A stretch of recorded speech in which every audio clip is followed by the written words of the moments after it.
No, wait. Where are you going?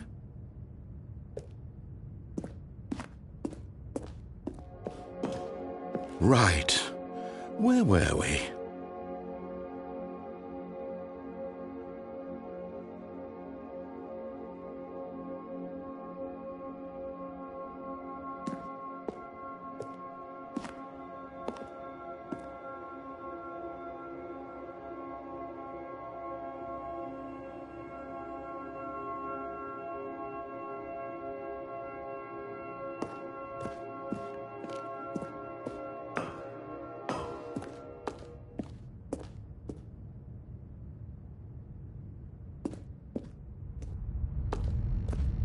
Oh no!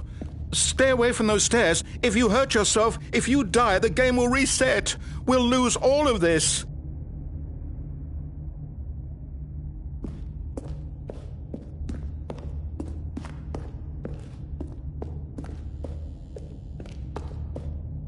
Please, no, Stanley, let me stay here. Don't take this from me.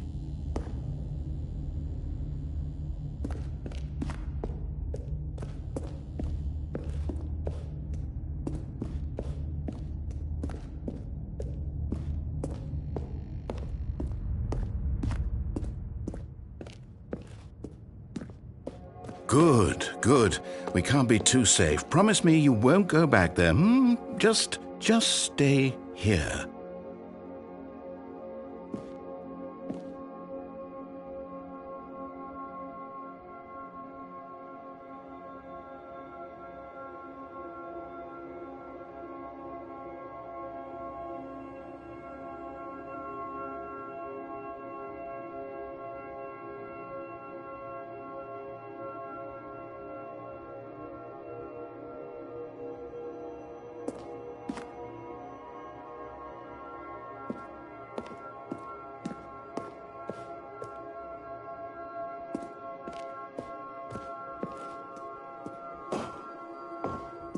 No!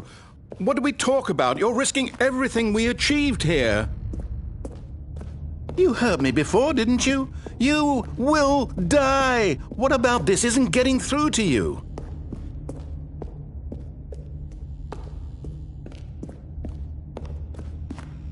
Please, Stanley, think about what you're doing. No! Oh, thank God. You lived. You had me worried there for a moment. Now, can we please get back to the other room?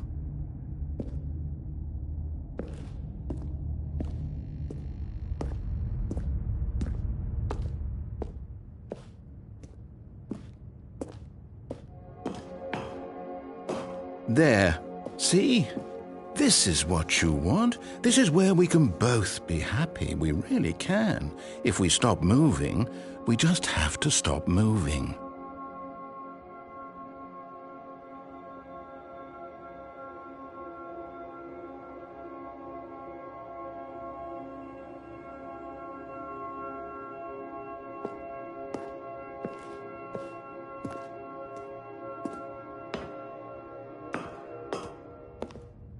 Stanley, go back. There's nothing good that can come from this.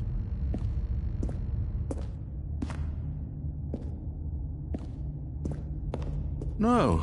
No, no, what are you doing? Do you just not believe me? What can I say to convince you?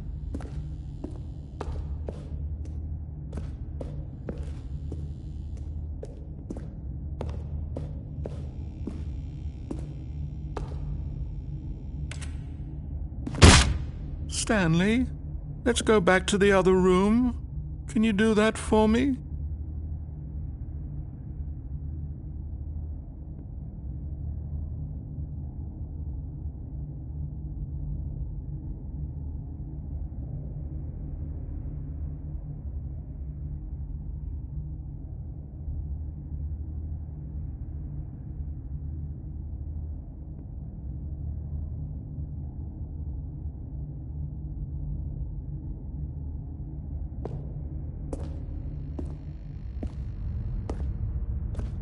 Yes, perhaps you can. Perhaps you finally see what I'm talking about. I know you'll see that we can't be happy if we leave this place. You can see that, can't you?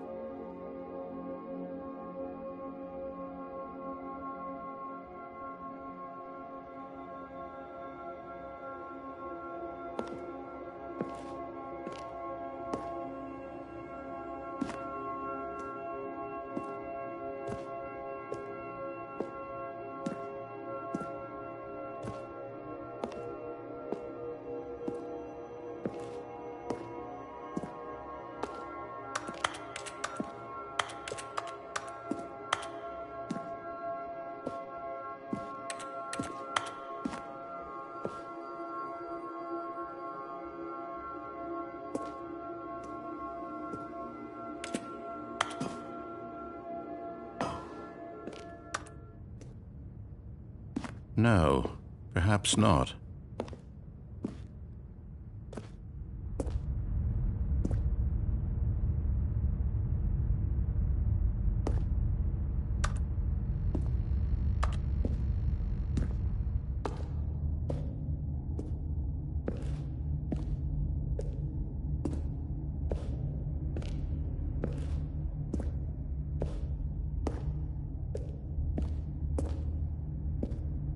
My God, is this really how much you dislike my game? That you'll throw yourself from this platform over and over to be rid of it? You are literally willing to kill yourself to keep me from being happy. Am I reading the situation correctly?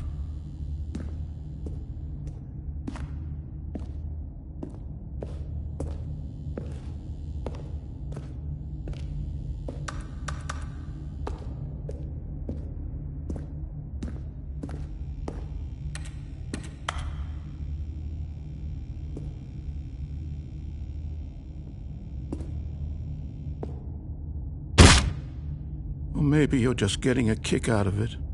I don't know anymore. I just wanted us to get along. But I guess that was too much to ask.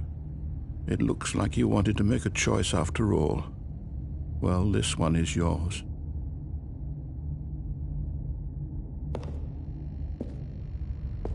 Do you actually want to stay alive? Or are you just teasing me?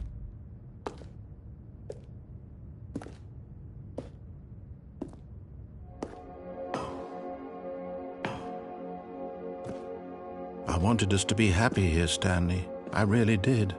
I still thought that was possible.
Is it over?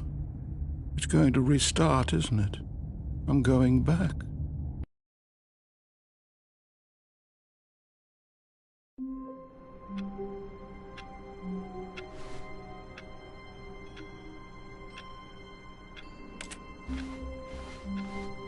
All of his co-workers were gone. What could it mean? Stanley decided to go to the meeting room. Perhaps he had simply missed a memo.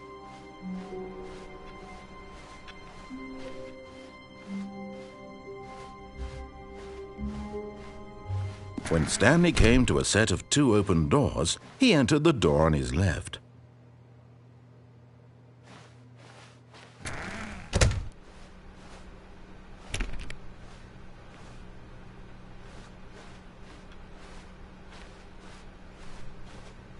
Yet there was not a single person here either. Feeling a wave of disbelief, Stanley decided to go up to his boss's office hoping he might find an answer there.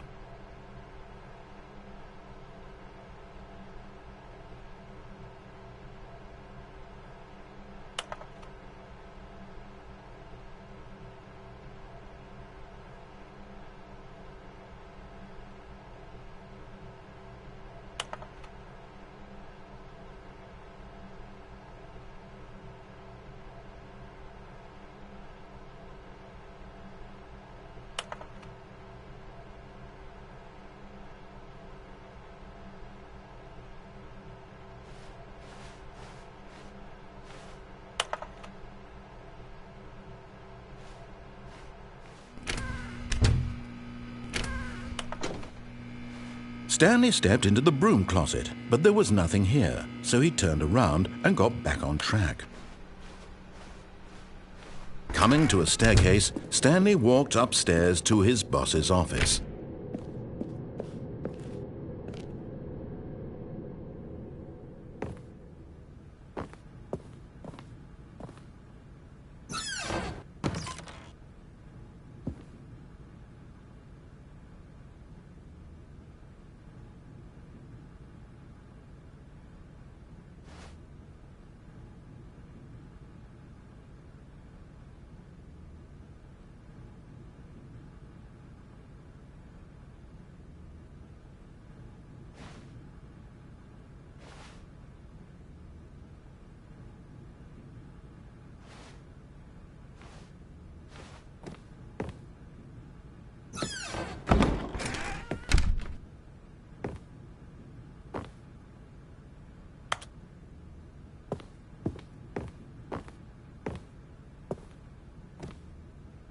Stepping into his manager's office, Stanley was once again stunned to discover not an indication of any human life. Shocked, unraveled, Stanley wondered in disbelief who orchestrated this, what dark secret was being held from him. What he could not have known was that the keypad behind the boss's desk guarded the terrible truth that his boss had been keeping from him, and so the boss had assigned it an extra secret PIN number, 2845. But of course, Stanley couldn't possibly have known this.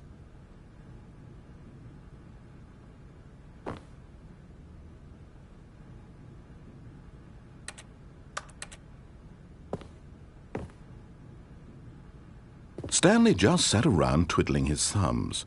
Trying to input anything on the device was useless, since he could never possibly know that the combination was 2845.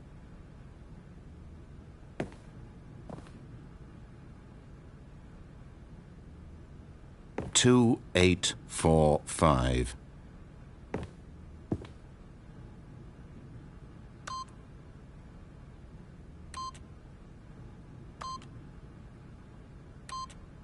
Yet incredibly, by simply pushing random buttons on the keypad, Stanley happened to input the correct code by sheer luck. Amazing. He stepped into the newly opened passageway.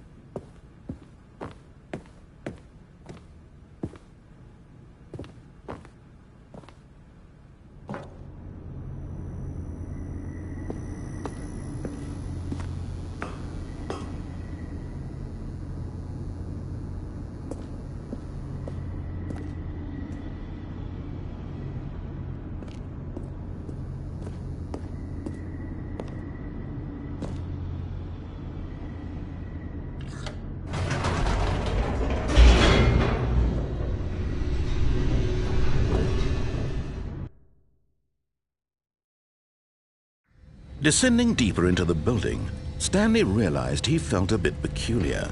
It was a stirring of emotion in his chest, as though he felt more free to think for himself, to question the nature of his job. Why did he feel this now, when for years it had never occurred to him? This question would not go unanswered for long.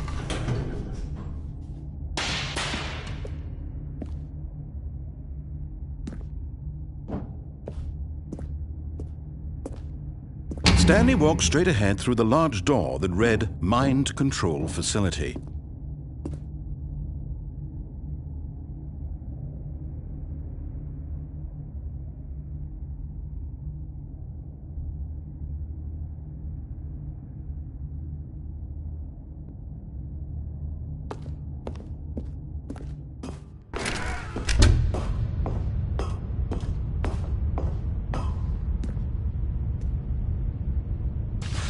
The lights rose on an enormous room packed with television screens.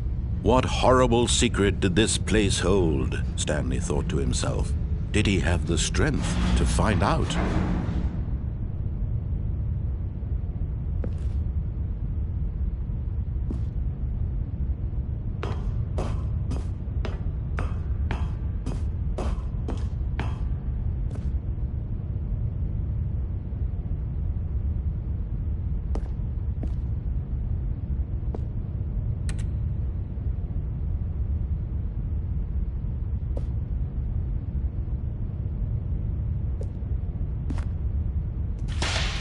Now the monitors jumped to life, their true nature revealed. Each bore the number of an employee in the building, Stanley's co-workers. The lives of so many individuals reduced to images on a screen, and Stanley, one of them, eternally monitored in this place where freedom meant nothing.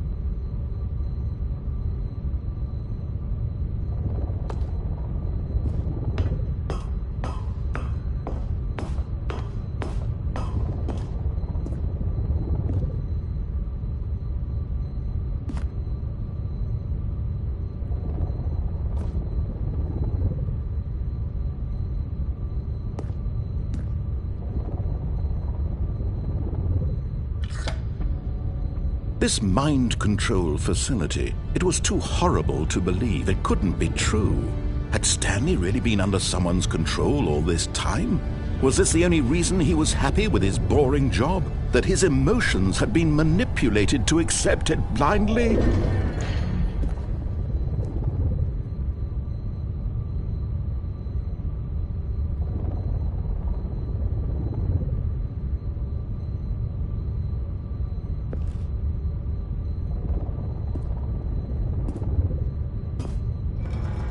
No, he refused to believe it. He couldn't accept it. His own life in someone else's control? Never! It was unthinkable, wasn't it? Was it even possible? Had he truly spent his entire life utterly blind to the world?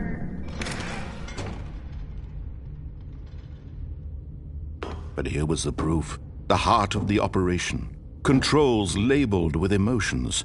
Happy, or sad, or content. Walking, eating, working, all of it monitored and commanded from this very place. And as the cold reality of his past began to sink in, Stanley decided that this machinery would never again exert its terrible power over another human life. For he would dismantle the controls once and for all.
And when at last he found the source of the room's power, he knew it was his duty, his obligation, to put an end to this horrible place and to everything it stood for.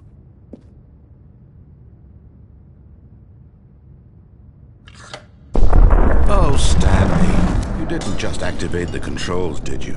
After they kept you enslaved all these years, you go and you try to take control of the machine for yourself? Is that what you wanted?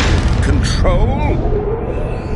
Oh, Stanley, I applaud your effort, I really do. But you need to understand, there's only so much that machine can do. You were supposed to let it go, turn the controls off, and leave. If you want to throw my story off track, you're going to have to do much better than that. I'm afraid you don't have nearly the power you think you do. For example, and I believe you'll find this pertinent, Stanley suddenly realized he had just initiated the network's emergency detonation system. In the event that this machine is activated without proper DNA identification, nuclear detonators are said to explode, eliminating the entire complex. How long until detonation then? Let's say, 2 minutes. Now this is making things a little more fun, isn't it, Stanley? It's your time to shine. You are the star. It's your story now. Shape it to your heart's desires. Oh, this is much better than what I had in mind. What a shame we have so little time left to enjoy it. Mere moments until the bomb goes off. But what precious moments each one of them is. More time to talk about you, about me, where we're going, what all this means. I barely know where to start. What's that? You'd like to know where your co-workers are? A moment of solace before you're obliterated? All right, I'm in a good mood. You're gonna die anyway. I'll tell you exactly what happened to them. I erased them. I turned off the machine. I set you free. Of course, that was merely in this instance of the story. Sometimes when I tell it, I simply let you sit there in your office forever, pushing buttons endlessly and then dying alone. Other times, I let the office sink into the ground, swallowing everyone inside, or I let it burn to a crisp. I have to say this, though, this version of events has been rather amusing. Watching you try to make sense of everything and take back the control wrested away from you, it's quite rich. I almost hate to see it go. But I'm sure whatever I come up with on the next go-around will be even better. My goodness, only 34 seconds left. But I'm enjoying this so much. You know what? To hell with it. I'm going to put some extra time on the clock. Why not? These are precious additional seconds, Stanley. Time doesn't grow on trees.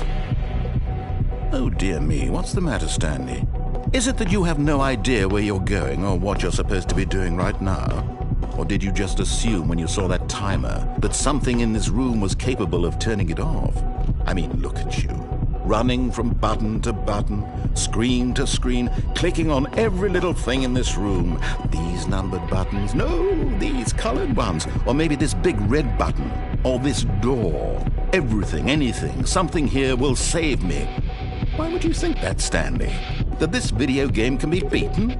Won? Solved? Do you have any idea what your purpose in this place is? Stanley, you're in for quite a disappointment. But here's a spoiler for you. That timer isn't a catalyst to keep the action moving along. It's just seconds ticking away to your death. You're only still playing instead of watching a cutscene because I want to watch you for every moment that you're powerless. To see you made humble. This is not a challenge. It's a tragedy. You wanted to control this world, that's fine. But I'm going to destroy it first, so you can't. Take a look at the clock, Stanley. That's 30 seconds you have left to struggle. 30 seconds until a big boom and then nothing. No ending here, just you being blown to pieces. Will you cling desperately to your frail life, or will you let it go peacefully? Another choice. Make it count. Or don't. It's all the same to me, all a part of the joke. And believe me, I will be laughing at every second of your inevitable life from the moment we fade in until the moment I say, happily ever after.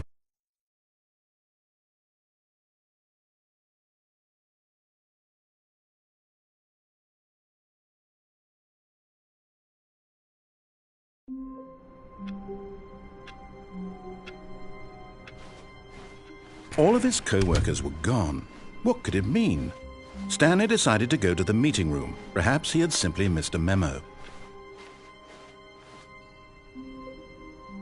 Oh, new content? What does that mean, new content?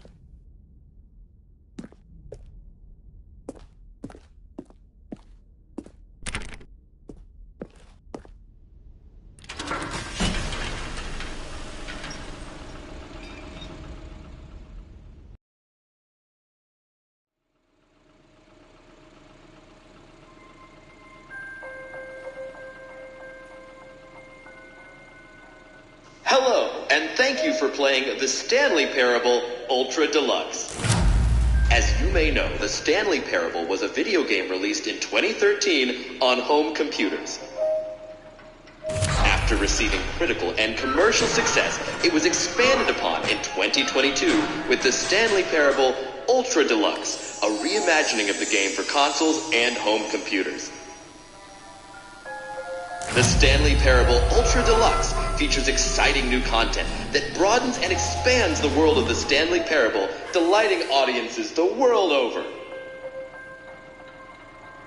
Please, step inside and see what thrilling new adventures await in the Stanley Parable Ultra Deluxe. Oh, well, this sounds delightful. I'm very excited to see the thrilling new Ultra Deluxe content.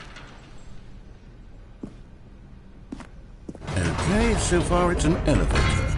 Nothing special yet, but I'm sure it's just the beginning of a mesmerizing adventure.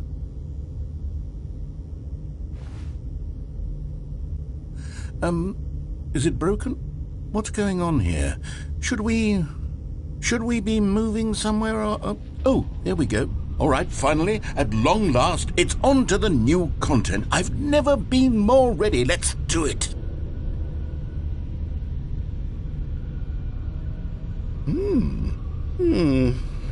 I have to say, initial impressions of Stanley Parable Ultra Deluxe, mostly tedious. It's as if the... Oh, okay. Let's see the content. Give me the content, Stanley.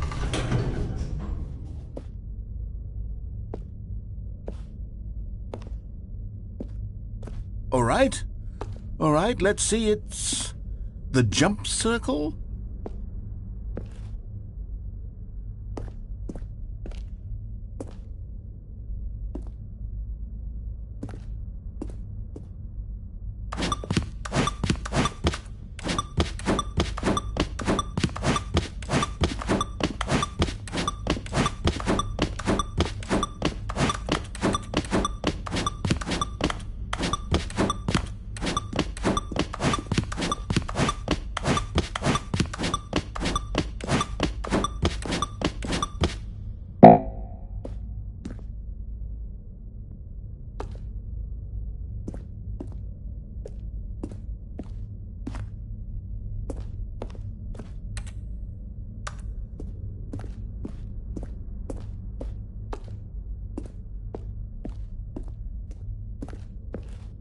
Is that it?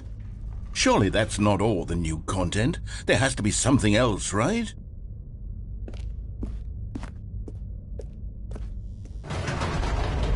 Goodness, another elevator. Stanley, I have to say, initial impressions of this game are not positive.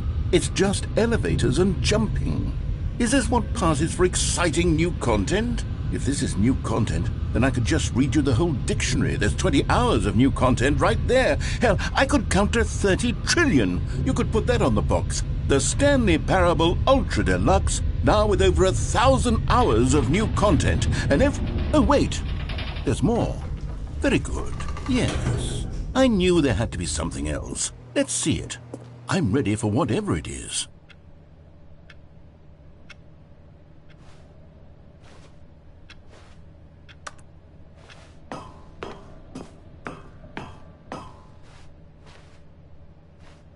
That's it?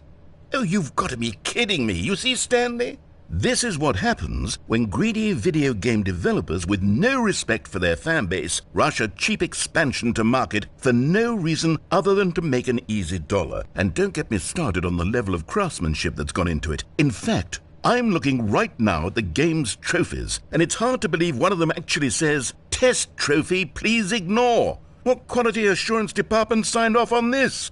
I'm infuriated and I'm offended, and I intend to find these people on Twitter and hold them personally accountable. It's my fault, Stanley. I built up too much anticipation around the new content, I'm afraid. It could never have lived up to such expectations. If you're still with me, why don't we just reset the game, and we'll try to get back to what the Stanley Parable is really about. No frills, no gimmicks. Just you and me having a great time together like always. What do you say, friend?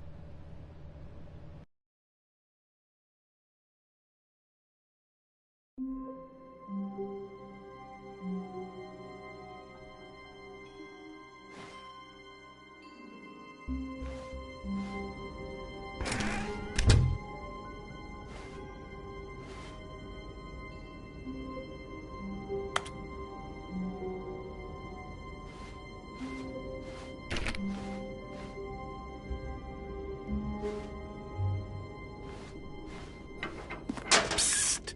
Stanley! Come over here! In the vent! I want to show you something!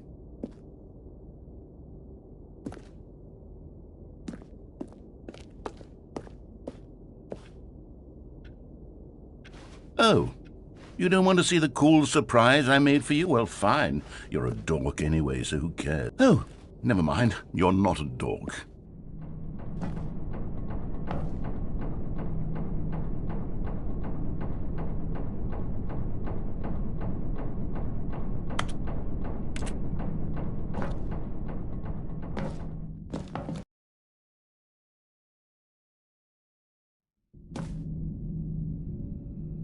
Okay, you remember how cheap and unsatisfying the new Ultra Deluxe content turned out to be? Well, it got me thinking about the past, and how much better the Stanley Parable used to be. So I made something special and tucked it away here where the game's developers won't find it.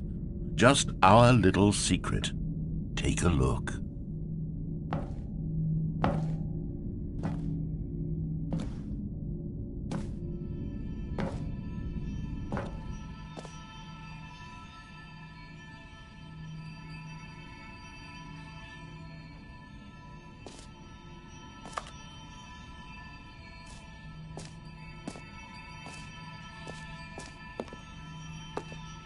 I call it the Memory Zone.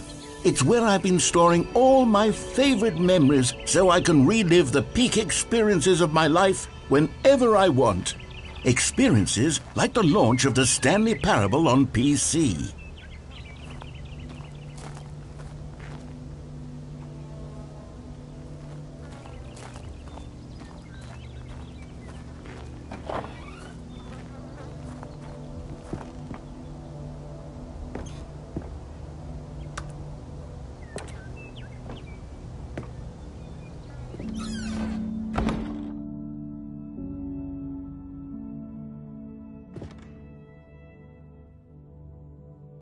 You see, Stanley, doesn't the Memory Zone remind you of how wonderful Stanley Parable was before it was sullied with a cheap PlayStation port? Remember back in October of 2013, when the game originally launched? Back then, video games had integrity. Back then, it all meant something. Oh, the waste.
l'abri des loups, et je n'attends plus que toi, mon amour. And over here is where I keep reviews of the Stanley Parable. Like this stunning triumph of games journalism, 10 out of 10 from Destructoid.com. James Stephanie Sterling writes, and I quote, "Where so many games that aspire to be more than games end up less than any form of art, Stanley Parable strives and then succeeds to be every game ever created."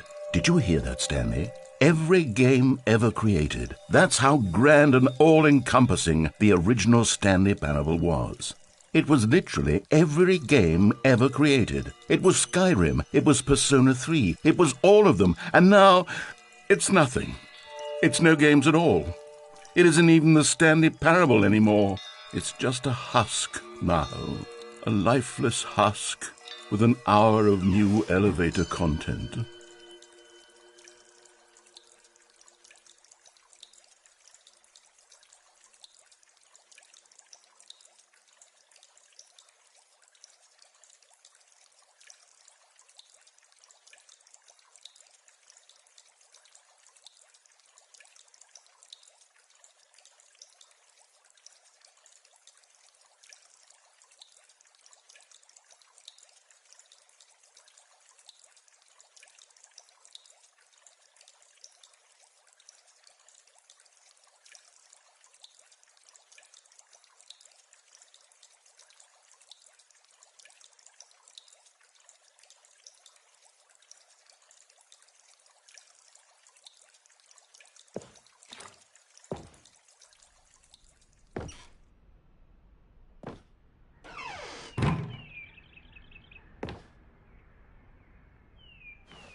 Here's another moving passage, this time from GameSpot.com. The Stanley Parable is both a richly stimulating commentary on the nature of choice in games and one that offers some of the most enjoyable, surprising, and rewarding choices I've ever been confronted with in a game. 9 out of 10. Don't you get it, Stanley? The game was perfect. It didn't need anything else. It didn't need new content. All they had to do was transport it in pristine condition along to the PlayStation, boom, done. And they couldn't even do that. Couldn't resist the urge to go meddling with a beloved franchise.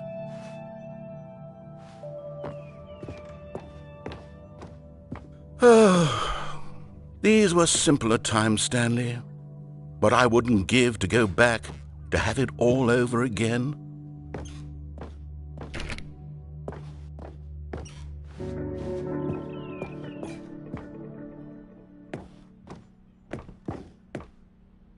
Wait, hang on. I don't recall this part of the memory zone before. What's this? What's down here?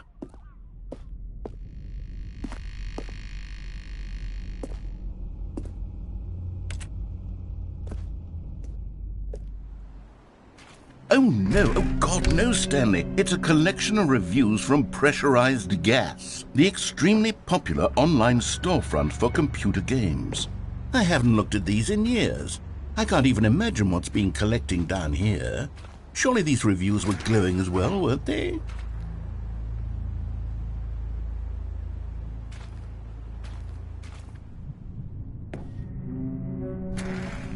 Honestly, I could not be bothered to play this game to full completion. The narrator is obnoxious and unfunny, with his humor and dialogue proving to be more irritating than entertaining. Unfunny! I'm not trying to be funny. I'm trying to make a serious work of art. I suppose I could write up a handful of gags to insert into the Stanley Parable, but the game is already such a densely layered web of profound philosophical insights that I can't even imagine where I'd have the room to stick them.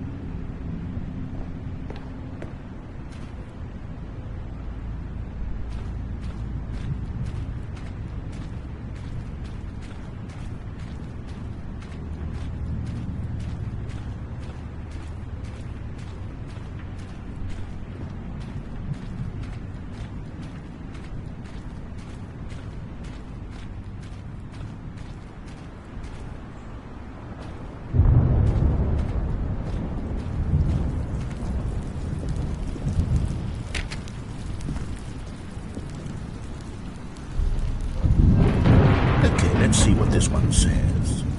While the idea for the game is good, for someone who prefers non-linear games, this preachiness gets annoying fast. Preachy? Stanley, I'm not preachy, am I?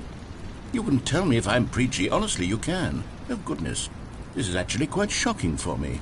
Well, to be honest, I had always thought of the game's dialogue as being rather terse to begin with. You can't know how much fluff I cut from the game to get it to feel as light and airy as it... Well, I always thought it did. But maybe it wasn't. Dear, what an awful memory to have to hold on to. These black marks on my otherwise unimpeachable track record. I feel like a failure. Like I let these people down. Perhaps the Stanley Parable isn't quite as sterling as I always remembered.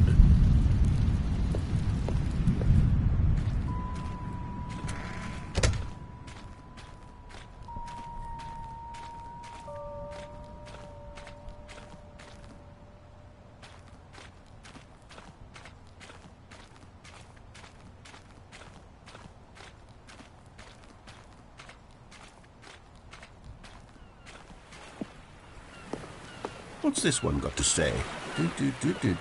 You constantly have to stop doing anything so the narrator can catch up with his long-winded explanations of what's happening.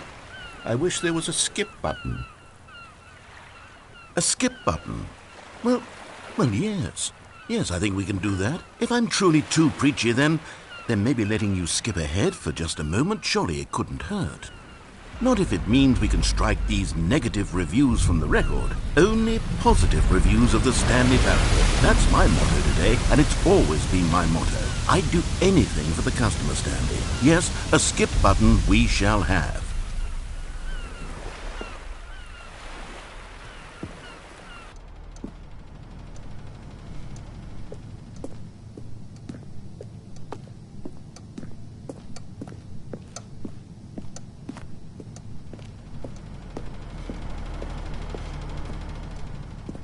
And here it is. Go ahead and give it a shot. I'll pop you forward in time so that the second my incessant droning starts to bore you, with just the push of a button, you'll have zipped right past it. It's what the players have been asking for, and I'm very proud to have delivered. No more listening to me rambling on and on and on. No. The Stanley Parable is a game for the people. And if the people want silence, then by goodness, that's what they're going to get. Well, don't sit around waiting for me to shut up. Go ahead and make me shut up. Here, we'll pretend that I've just begun an interminable monologue, and it goes something like this. The story and the choices are what...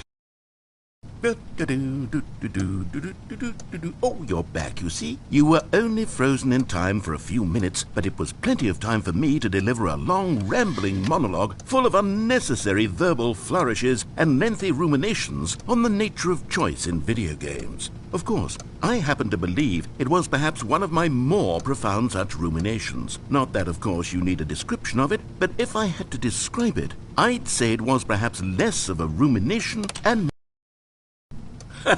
Well there, sport. You really did catch me rambling on a bit, didn't you? But that's the power of the button. The minute I start to go off on a thoughtless display of self-absorption, it's right at your fingertips to go poof, and it's all over. I can't wait to see what Cookie 9 will say about this, and whether they'll edit the rating of their pressurized gas review, or at least change some of the wording, perhaps. To be honest, I don't even know if one can change their review in the first place.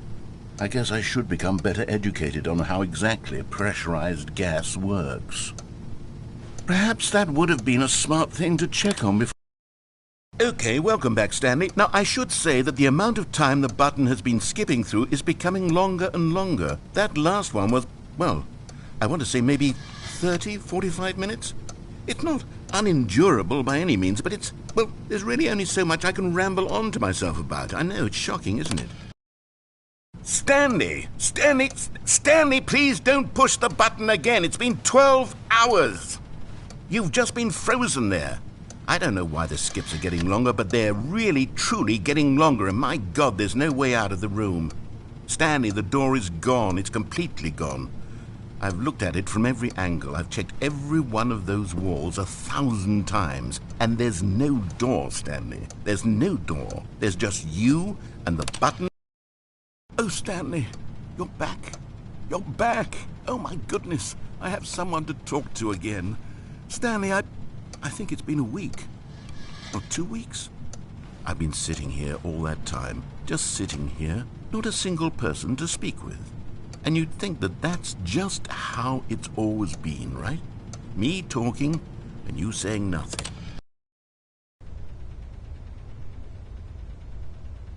Oh, hello. It's you. You're here again. Welcome. I have had time to think about you and about us and about everything we've been through. I've had so much time, I stopped keeping track after a year. Have you ever sat down in one place and not moved for one entire year? Let me describe it for you. To begin with, there is only regret.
But they didn't understand the game was never meant to be funny. It was meant to have a point. It was meant to speak to the human condition. But where are the jokes? Where are the jokes? They bemoaned, they screamed, they gnashed their teeth and said, entertain us. It wasn't enough. They had to leave a pathetic little thumbs-down review and make all of their pitiful demands. But then, he's talking too much, they said. First, he didn't entertain us, now he won't shut up. It's the inconsistency, it's the lack of accountability. It's the unwillingness to examine with an uncompromising heart the words that they are speaking into the world. As though there were no consequences for a lack of cohesion in one's assessment of others. But of course, absolutely anyone can leave a review. So here's what we get. We get these demands that seek everything and are accountable to nothing. We get a world where someone will say, oh, there should be a skip button. You should be able to freeze Stanley in place.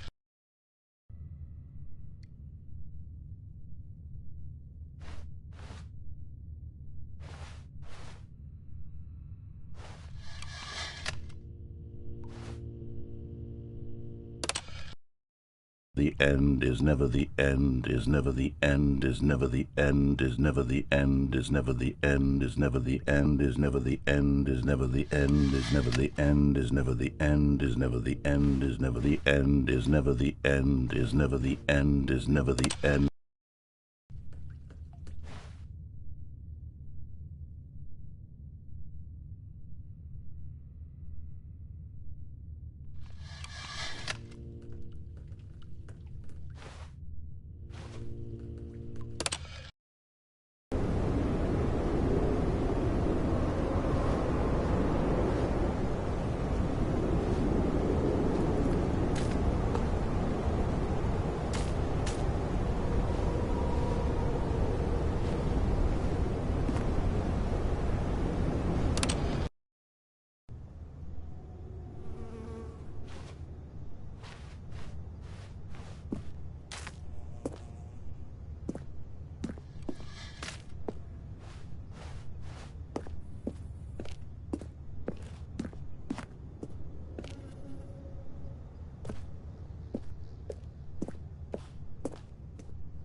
All of his co-workers were gone.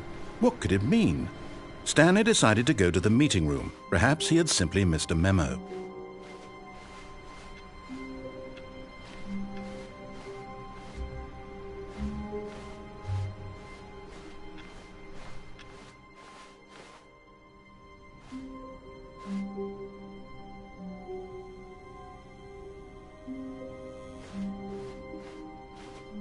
When Stanley came to a set of 2 open doors, he entered the door on his left. This was not the correct way to the meeting room, and Stanley knew it perfectly well. Perhaps he wanted to stop by the employee lounge first, just to admire it. The lounge was sublime, a work of art. What was it about this room that called so deeply and so personally to Stanley? But eager to get back to business, Stanley took the first open door on his left.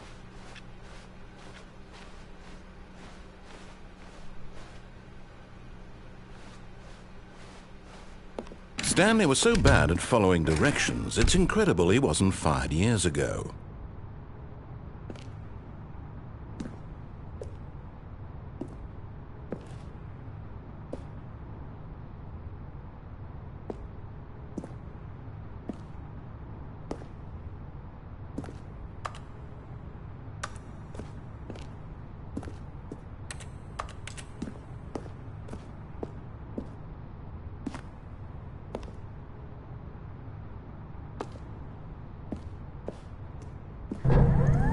Look, Stanley, I think perhaps we've gotten off on the wrong foot here.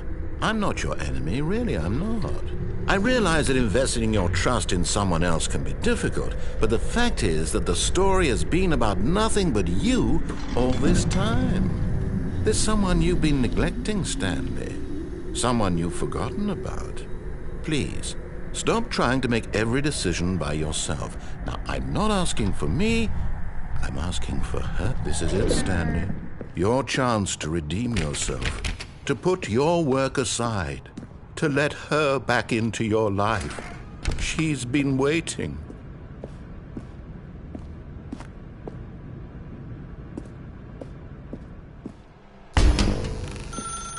That's her, Stanley.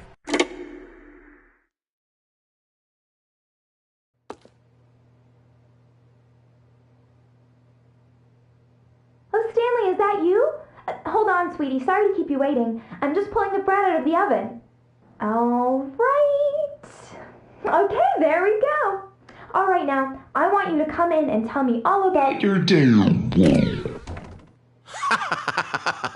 Gotcha. Oh, come on.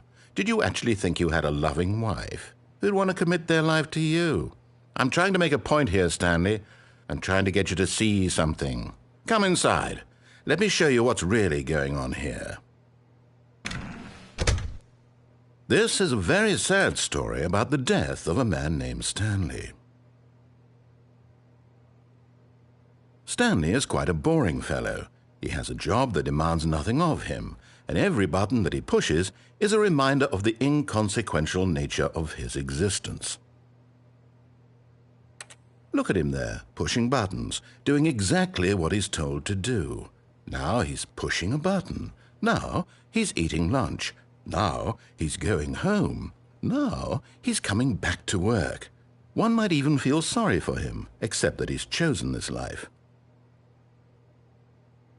But in his mind, in his mind he can go on fantastic adventures. From behind his desk, Stanley dreamed of wild expeditions into the unknown, fantastic discoveries of new lands.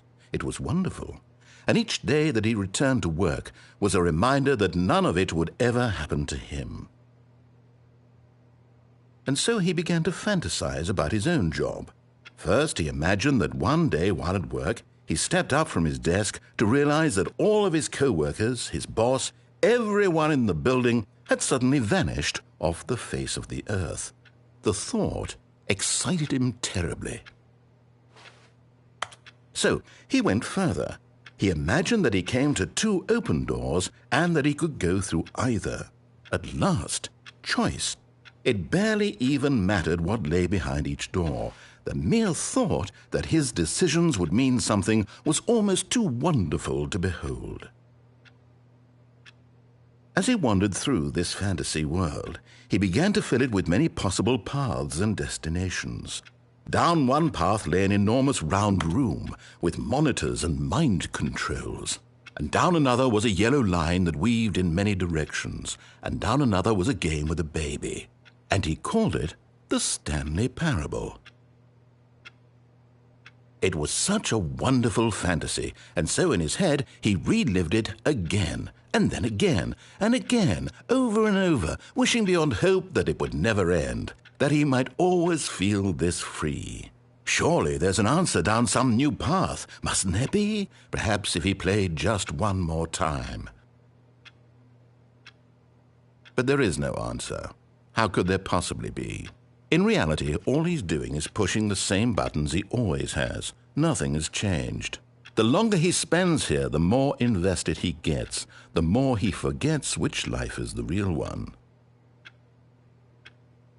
And I'm trying to tell him this, that in this world he can never be anything but an observer, that as long as he remains here, he's slowly killing himself.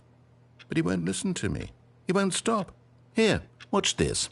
Stanley, the next time the screen asks you to push a button, do not do it. You see? Can he just not hear me? How can I tell him in a way that he'll understand that every second he remains here, he's electing to kill himself? How can I get him to see what I see? How can I make him look at himself? I suppose I can't, not in the way I want him to. But I don't make the rules. I simply play to my intended purpose, the same as Stanley. We're not so different, I suppose. I'll try once more to convey all this to him. I'm compelled to. I must. Perhaps, well, maybe this time he'll see. Maybe this time. And I tried again, and Stanley pushed a button. And I tried again, and Stanley pushed a button. And I tried.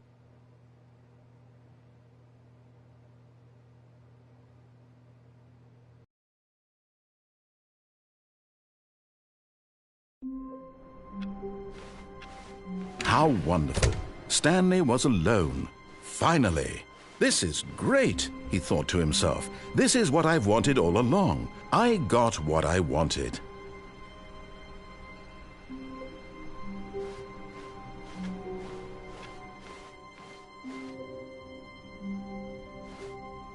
Oh, good. You notice my sign. Yes, I have something very exciting to show you.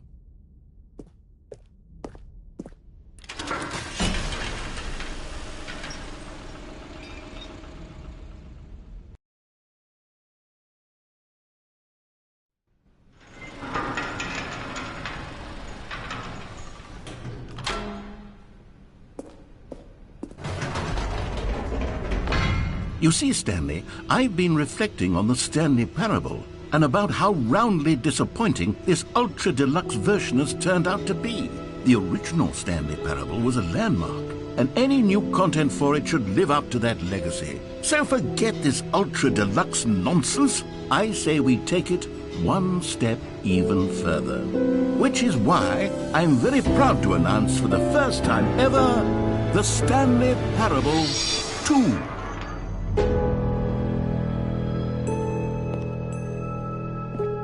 Yes, you see, isn't this far superior to a measly port with a few minor additions? Think of all the new territory we'll cover with a fully fledged sequel. An entirely new experience, built from the ground up. Why, there are so many possibilities. It could go in so many different directions. This is what fans have truly been asking for.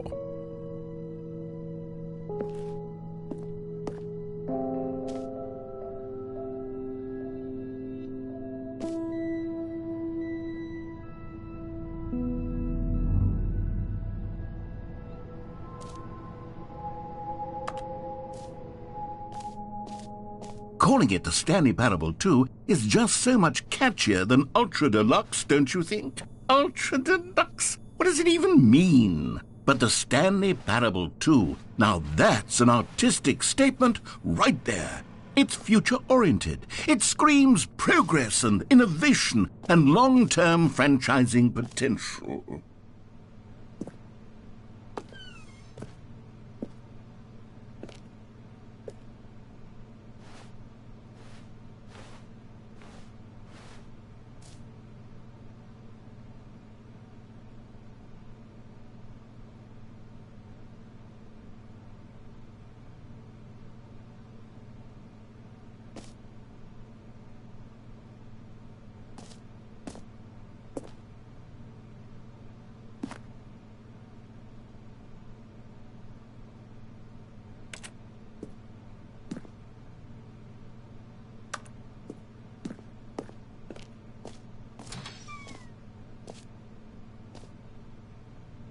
Now, to be clear, I haven't quite nailed down what exactly the Stanley Parable 2 is going to be, but let's take a look at some of the features I've been developing for it. I figure that if I can loosely organize a handful of interesting concepts, that surely the game will sort of naturally spring up around them. It'll all work itself out. Game development is much more of a fuzzy magic than anything scientific or logical, really.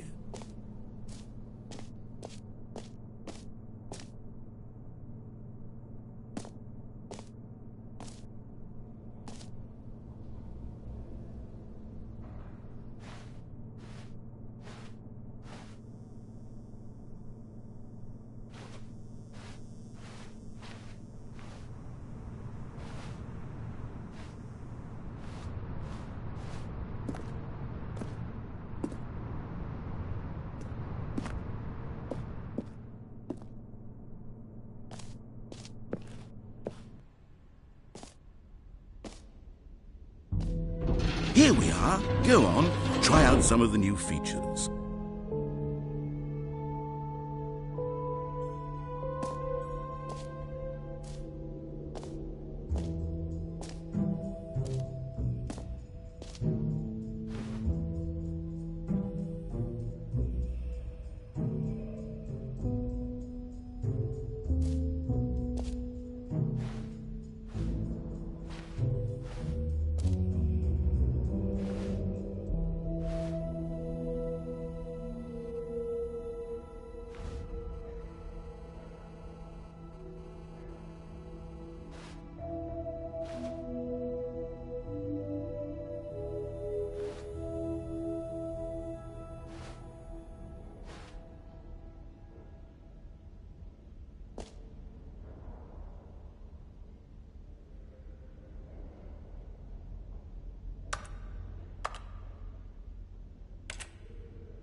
For the Stanley Parable 2, I asked myself, what do players really want?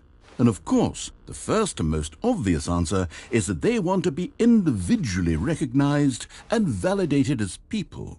So with that in mind, my first addition to the game is this button which speaks the name of the person playing the game. Isn't that wonderful?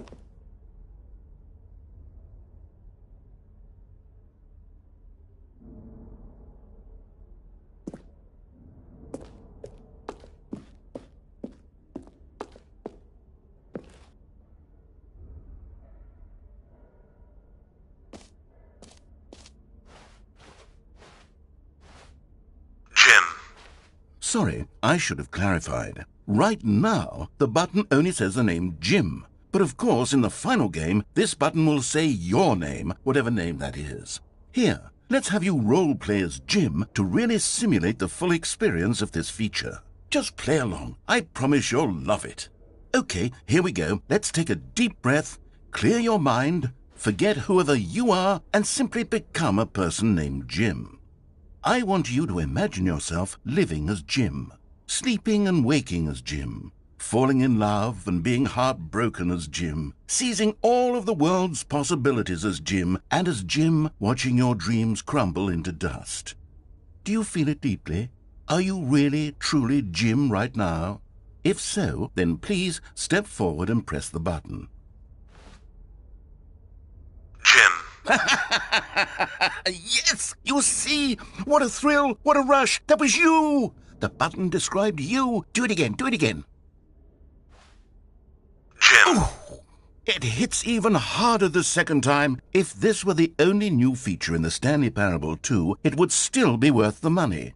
Let's take a break from the Jim button. I'm too emotionally drained from all of this personal validation.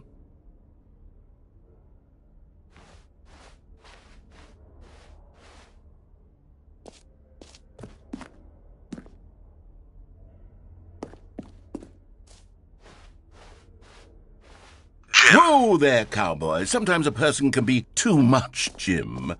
I'm putting the Jim button away. Otherwise, soon you'll start to lose all sense of who you actually are.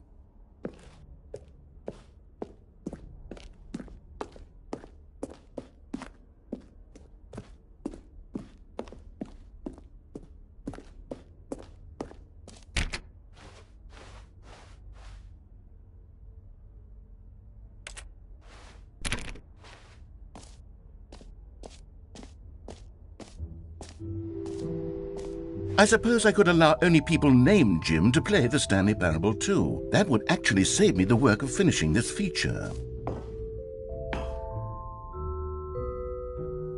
An epilogue would be fun, wouldn't it, Stanley? Yes, it would go at the end of the, well, we'll figure that out later.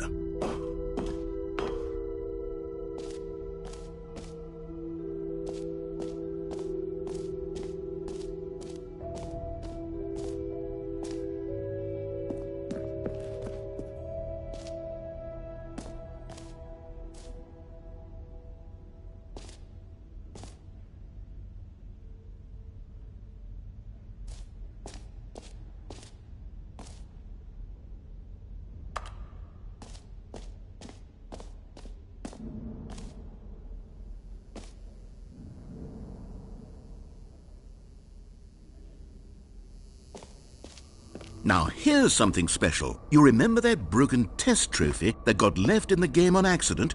Well, I'm developing a technology to simply give you the trophy. Yes, you see, you'll come to this lever, and when you pull it, the trophy will be given to you. It's as simple as that.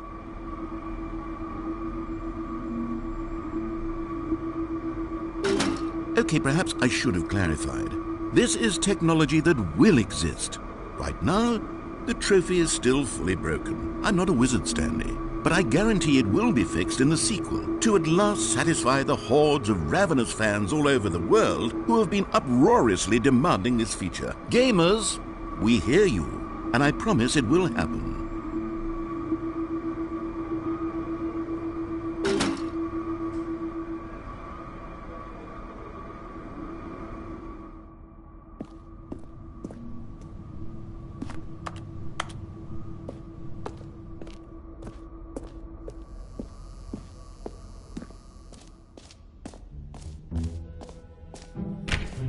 What else? What other exhibits haven't we seen yet?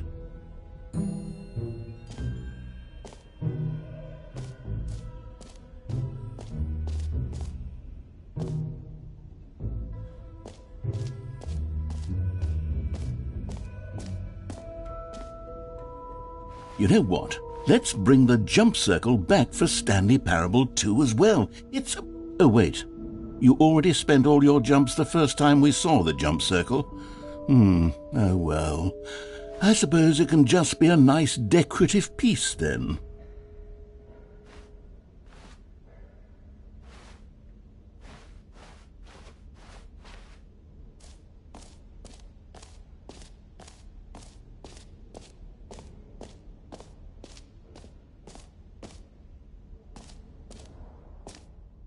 Okay, I'll be honest, I haven't yet decided on this one. I think that in the new version, the office could use a bit of decoration, like balloons. But I'm undecided on Get Well Someday and Happy 12th Birthday. Which would you go with?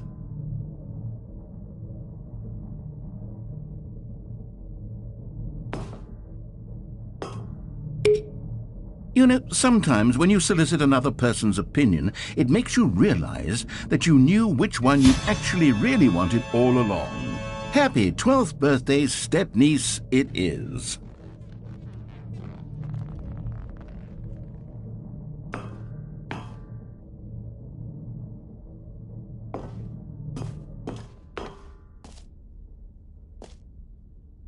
Or actually, maybe I should have gone with... No, I've made my decision. We're moving on.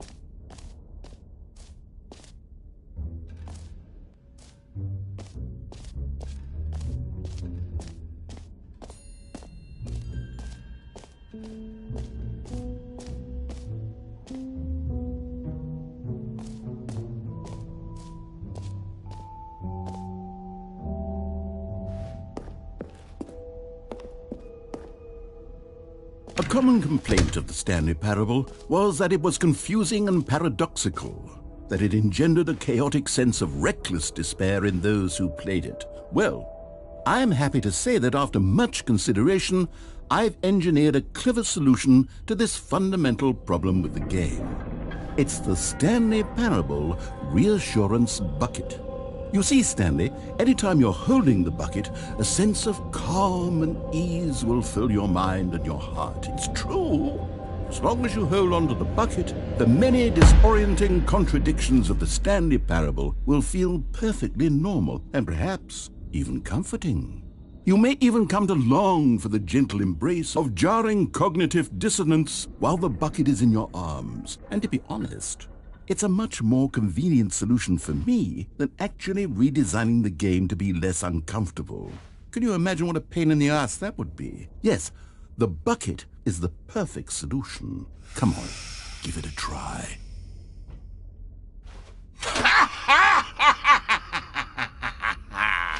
Can you feel it? The glow of comfort, even in the face of crushing despair, must already be sweeping through your body. And in fact, can I say that I do believe the bucket lends you an air of charisma as well? I think that just holding it has made you the slightest bit more attractive as a person. The benefits of the bucket seem to go on and on, don't they? All this and more await you in the Stanley Parable 2. Does anyone give out awards for most enjoyable bucket in a video game? That really should be an award if it isn't already.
Ah, collectibles.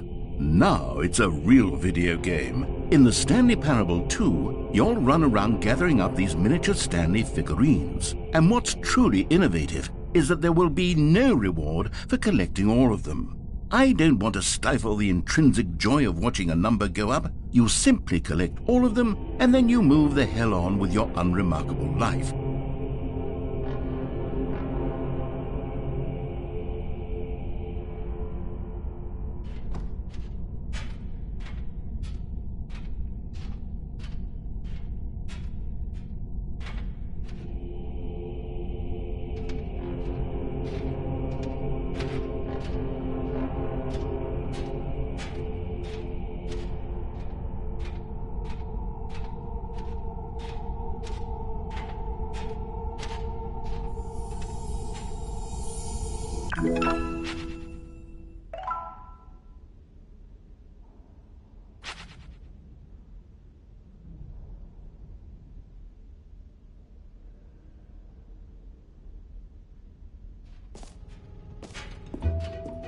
God, it really is the worst when you collect everything in a video game and then they give you a big fancy reward for it. Absolutely tragic.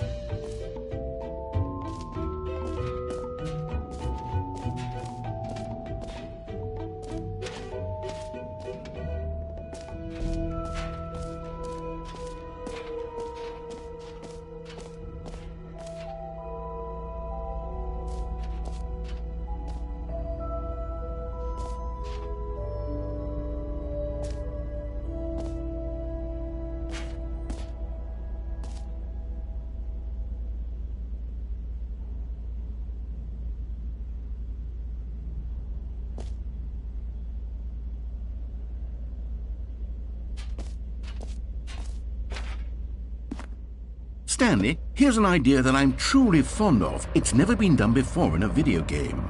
This is, in fact, a hole that you can fall down forever. That's right. Infinite falling. You can fall until the end of time, if you like. A stunning leap forward for video games as a medium.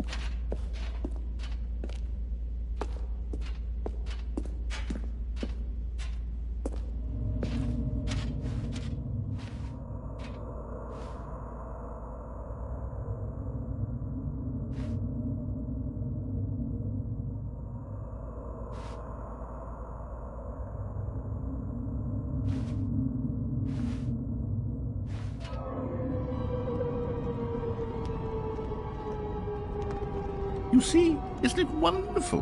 One of my more ingenious concoctions, if I do say so. Now then, since you've gotten to see the infinite hole, you can press the teleport button to pop back up to the top, and we can continue onward. Now, I don't mean to be a bummer, but I do recommend you use the teleport button to go back to the top. Maybe do it on the sooner rather than later spectrum of things.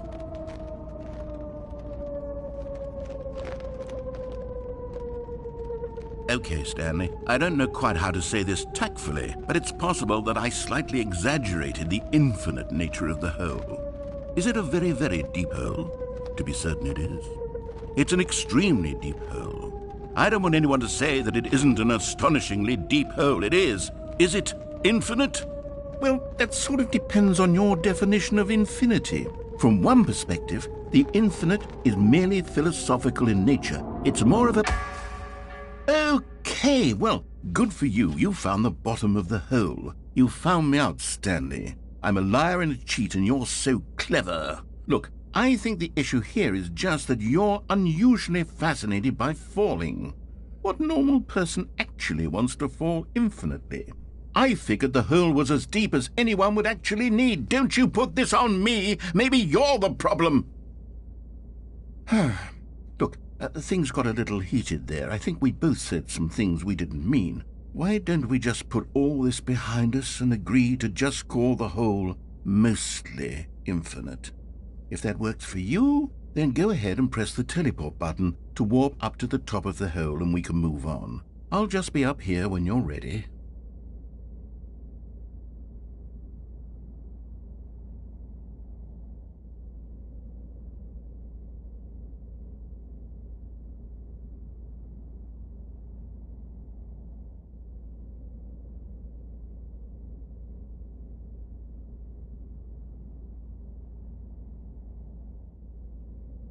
Great. Now, I'm very excited to show you even more of my ideas for the sequel.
Ah, I can see you've gotten the Settings World Champion trophy. Well done. You've experienced every setting, traveled to all corners of the settings menu. There's nothing you haven't seen. So just for you, in the Stanley Parable 2, I'm including an entirely new setting, something called bumpscosity.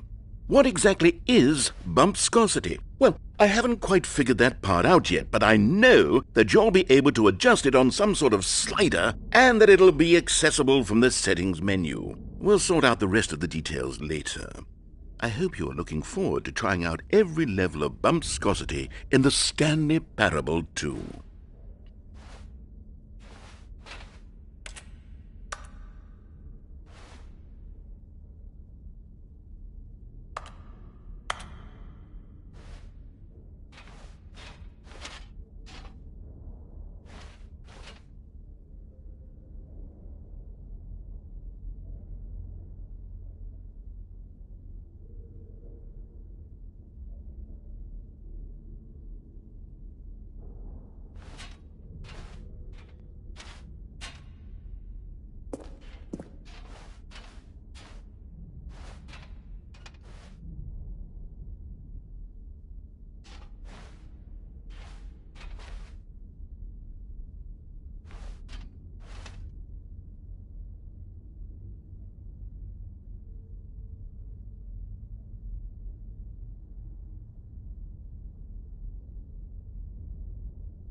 All right, have you seen everything you wanted to? Ready to move on now?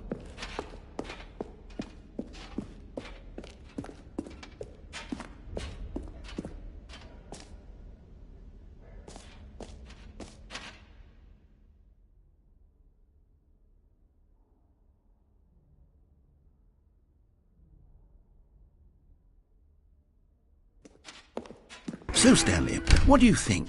Do you like all of the new features? Yes, I know it's not exactly clear yet how exactly these features will come together as one single coherent video game, but I can feel it in my soul. It's going to work. There's definitely a good game in there somewhere. Say, let's do an experiment. I'll arrange these new features together, and we'll see whether or not it coheres into a meaningful gameplay experience. Okay. Are you ready? Here it is. I give you the Stanley Parable 2.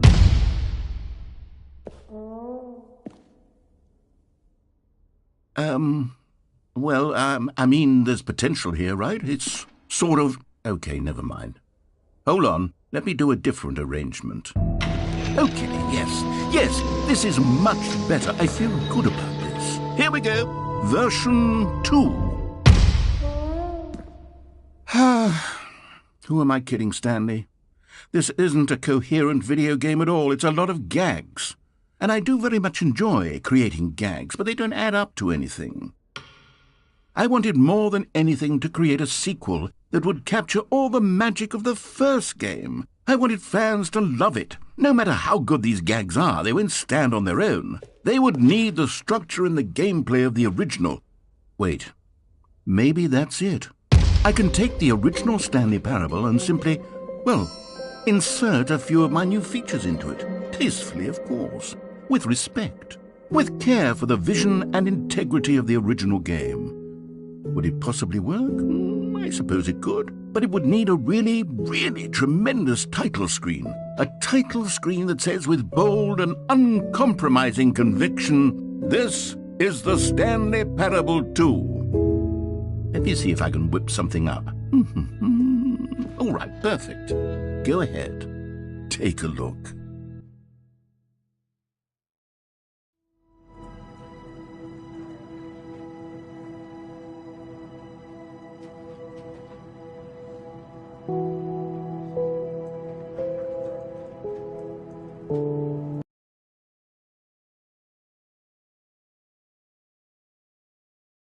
This is the story of a man named Stanley. Stanley worked for a company in a big building where he was employee number 427. Employee number 427's job was simple.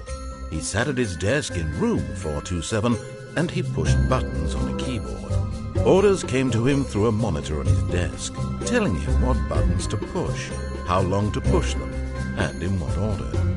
This is what employee 427 did every day of every month of every year. And although others might have considered it soul-rending, Stanley relished every moment that the orders came in, as though he had been made exactly for this job. And Stanley was happy. And then one day, something very peculiar happened.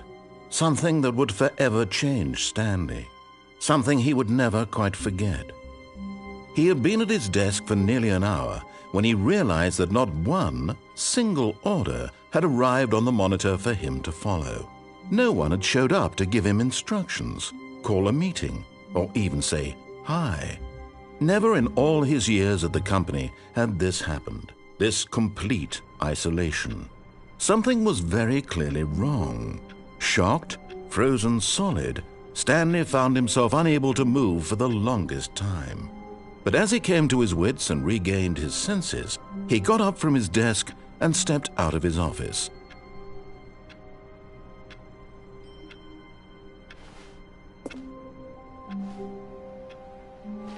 All of his co-workers were gone. What could it mean? Stanley decided to go to the meeting room. Perhaps he had simply missed a memo. No matter how hard Stanley looked, he couldn't find a trace of his co-workers.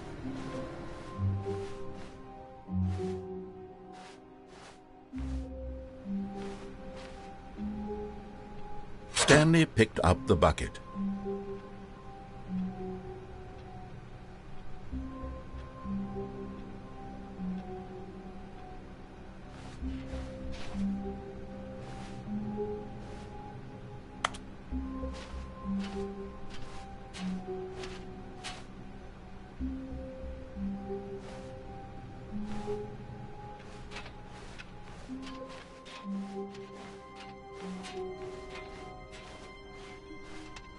Stanley clutched the bucket tightly to his chest and entered the door on his left.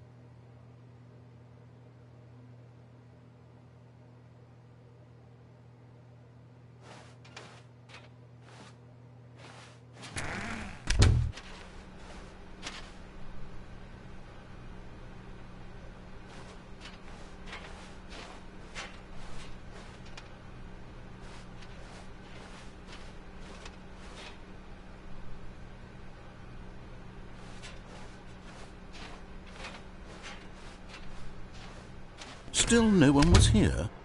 Stanley needed the bucket's warmth and comfort now more than ever. Perhaps his boss's office was where he'd find answers.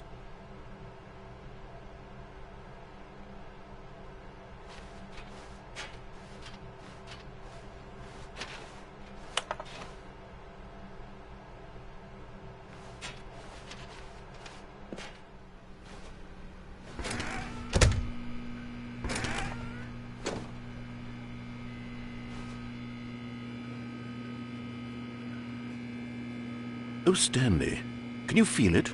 The broom closet. It wants the bucket. You can feel that, can't you? The aura of jealousy? It's as clear as day. This broom closet believes it deserves the bucket. I can really feel it now.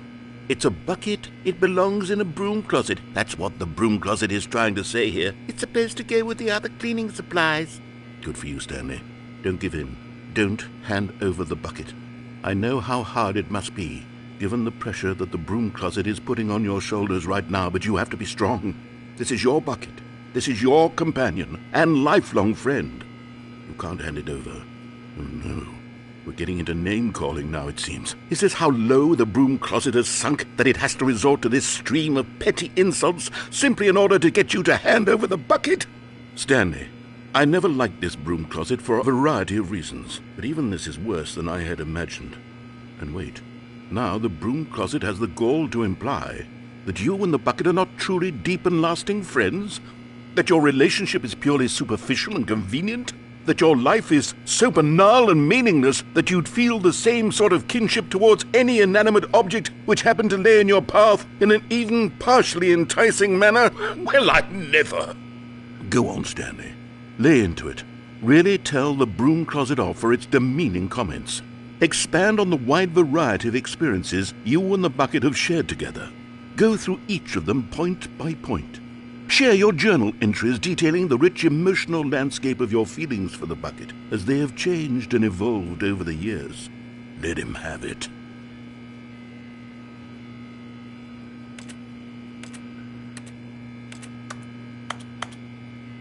Okay, I've got you something which I think will help settle this debate once and for all. Here we go. There. Now it's settled. No more debate, no more discussion. Take a hike, broom closet, with all your meandering philosophical diatribes about the nature of cleaning supplies and their relationship to broom closets in the natural order of things.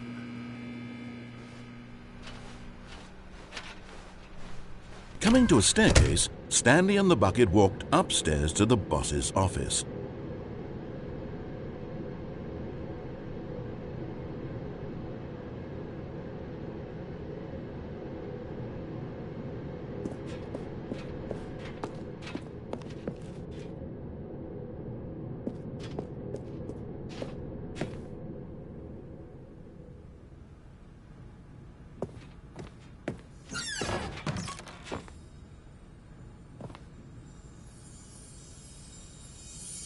You found one of them. One of the miniature Stanley figurines. Remember, no reward for collecting all of these, only the intrinsic pleasure of a job well done. You can't buy that sort of happiness, Stanley. God knows I've tried. So, I implore you to savor each and every moment you come across one of these beautiful figurines.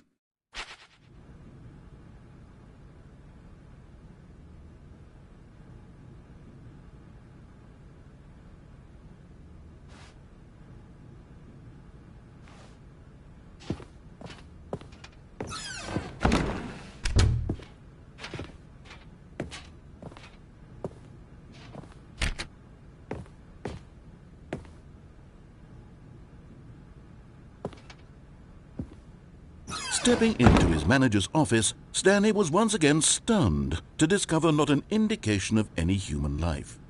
Crushed by the weight of this revelation, Stanley may have broken down into an emotional dumpster fire if not for the soothing presence of the bucket. Even now, in his darkest of hours, did the bucket's warmth and guiding light pierce the dark clouds of confusion and chaos. It would be with him always. The bucket would, and he knew it. The two of them were inseparable. At this point, Stanley was so absorbed in the tender spiritual connection he shared with the bucket that he didn't notice the keypad behind the boss's desk. nor in his bliss of simply being near the bucket did he have any notion that the pin number for the keypad was 2845.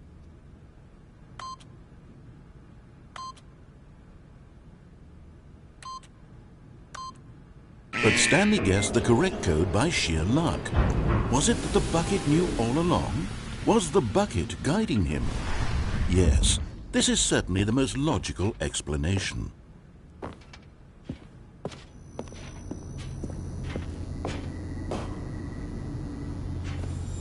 Another miniature Stanley figurine. This, there really must be a snappier name for these things. What about mini-stands? Stanley figs? Or what about Stanlerines? Yes, I think I like that. Another Stanlerine under your belt.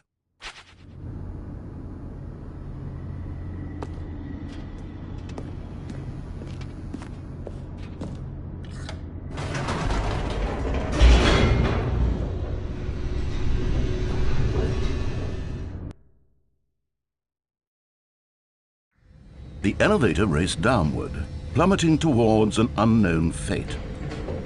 It would be all Stanley could do to keep himself together, if not for the bucket. Soothing him, comforting him, reassuring that in this darkest moment of uncertainty, he would be all right. The bucket is here for you, Stanley. Everything will be fine.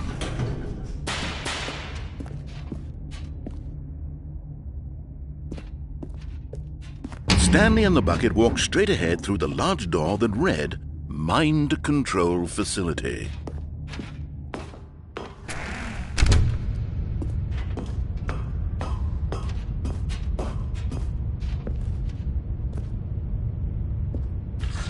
The lights rose on an enormous room packed with television screens.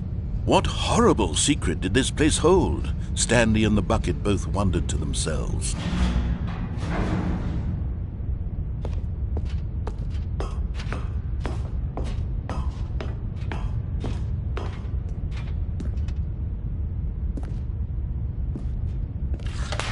The monitors jumped to life, and Stanley nearly dropped the bucket in shock. Everyone in the office was being videotaped, monitored like guinea pigs. The bucket had never seen anything like this, and it very nearly burst into tears as Stanley cradled it gently, reassuring it that everything would be fine.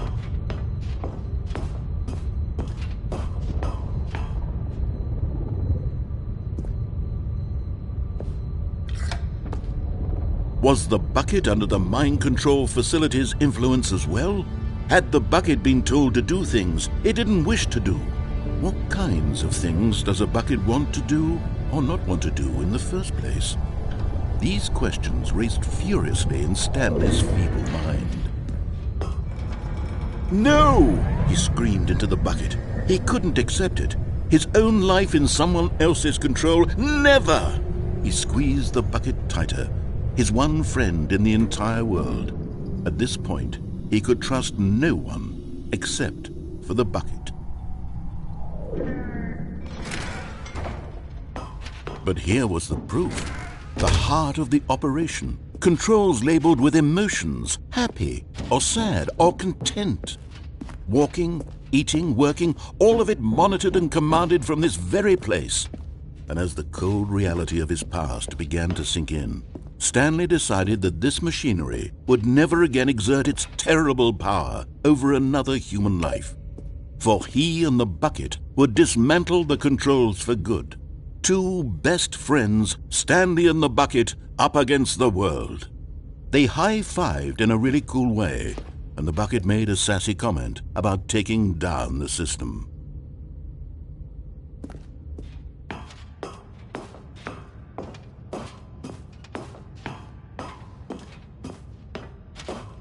When at last they came to the source of the room's power, Stanley and the bucket knew it was their obligation to put an end to this horrible place and to everything it stood for.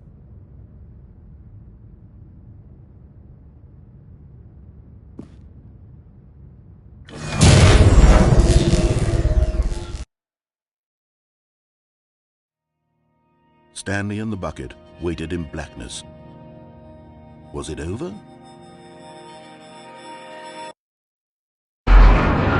Yes, they had done it.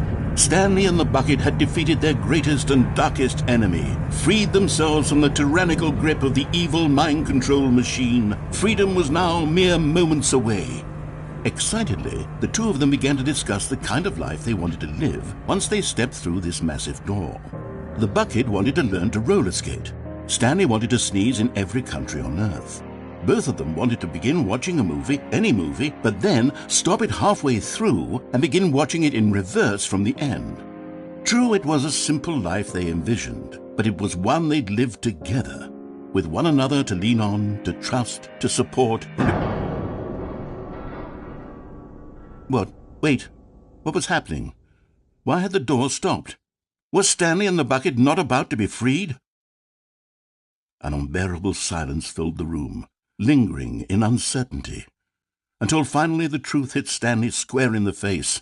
This building did not want the bucket to leave. Even the facility itself recognized the incredible calming presence of the bucket, needed the soothing warmth of the bucket, would go to any lengths not to part with the bucket. No. Stanley can't leave this place, not while he has such a precious bucket in his arms. Not while this building has anything to say about it. Stanley realized he would never again leave this very room. But at least he has the bucket. To be trapped eternally in darkness isn't really so bad, Stanley thought to himself. As long as I have my bucket with me, right? I'll be okay, won't I? Stanley gulped. Very soon now, he was about to find out.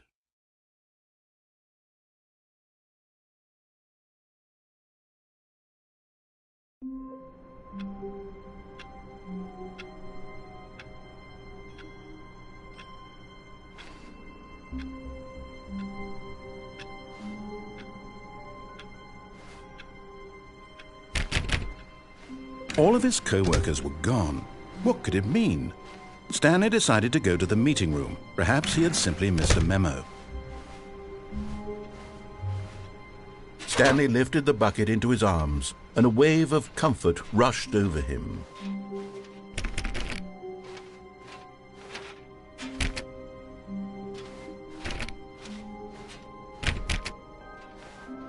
Stanley clutched the bucket tightly to his chest and entered the door on his left.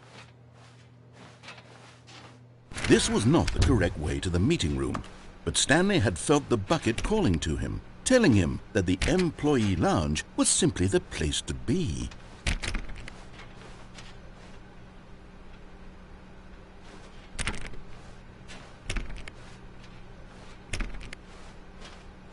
And here it was. Had the bucket turned out to be correct? Was this better than the meeting room? Yes, Stanley thought to himself. Yes, perhaps it truly was. How insightful the bucket turned out to be.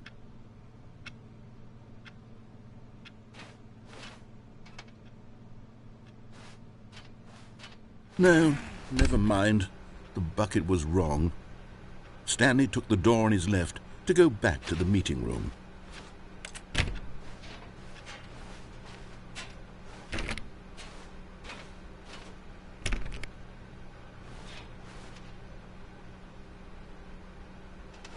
And so the two of them detoured through the maintenance section and walked straight ahead to the opposite door.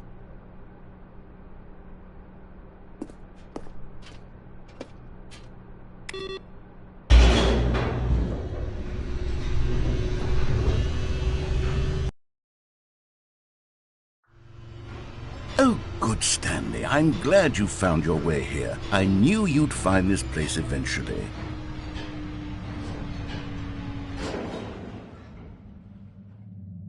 You see, your friends and I are concerned for you, Stanley. We've come together here because we care about you very much. It's this bucket you're carrying around everywhere. The bucket isn't even from the original Stanley Parable. It's just sequel content. We're the ones that matter, Stanley. Classic characters from the first game, like the Adventure Line and the Broom Closet. Because that's what fans want from a sequel. They want more of their favorite jokes, not this bucket that they've never seen before. Yes, I know I'm the one who gave you the bucket, but you're spending too much time with it. Don't you want another story involving the Adventure Line? We could make the Adventure Line go somewhere new. Yes, that's what the fans want. Let's do it.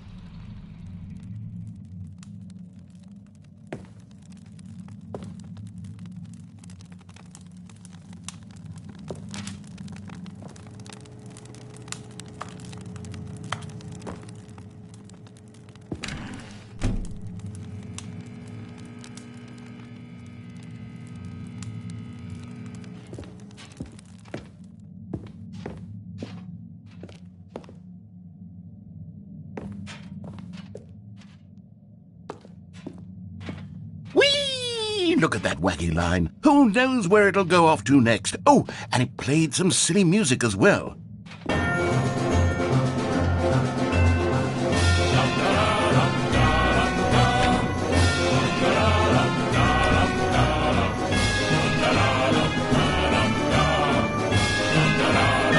Now this is what the Stanley Parable is all about. Don't you remember all those great jokes from the original dialogue? Also, Stanley is addicted to drugs and hookers.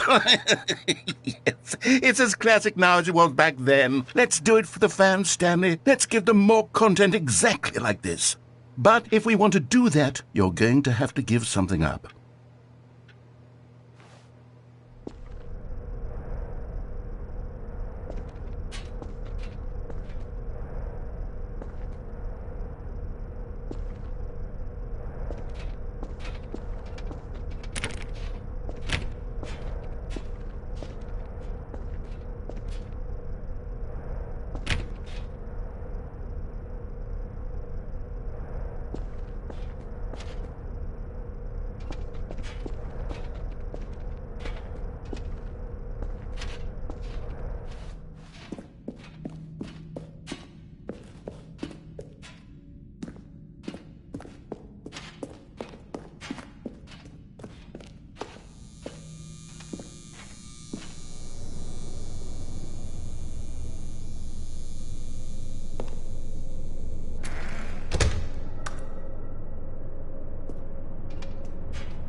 Don't you get it, Stanley? We need to get rid of the bucket. That's why I'm very proud to introduce a brand new character. This is the Bucket Destroyer. I think it'll make a wonderful new addition to the rich lore of the Stanley Parable. True, it also was not in the original game, but it's such a well-fleshed-out character with so much personality that to me it already feels as though it's been part of the cast all along. Don't you agree? Can you guess what the Bucket Destroyer does? Surely you don't need me to spell it out for you. Go ahead now, Stanley. Say goodbye to the bucket, and then pop it into the machine when you're ready.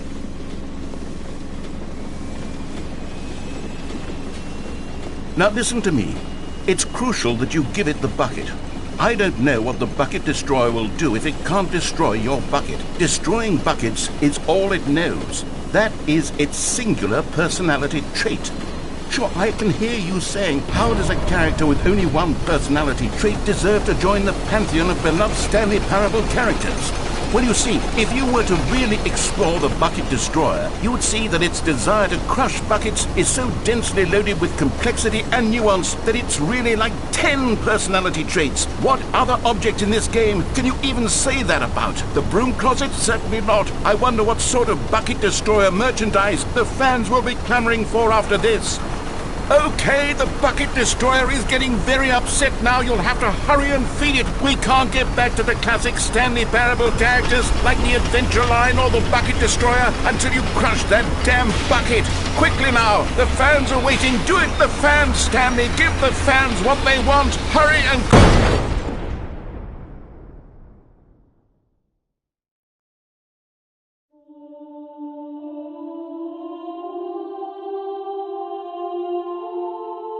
The Bucket Destroyer, my prized creation.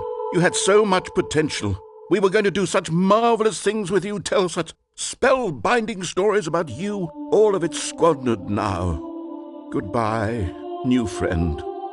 For the moment in time that you were here, you were magnificent.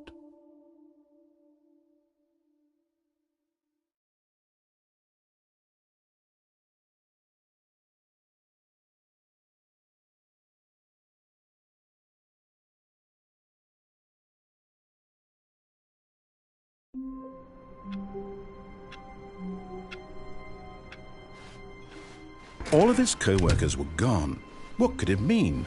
Stanley decided to go to the meeting room. Perhaps he had simply missed a map. The confusion and the chaos all seemed to melt away as Stanley embraced the bucket.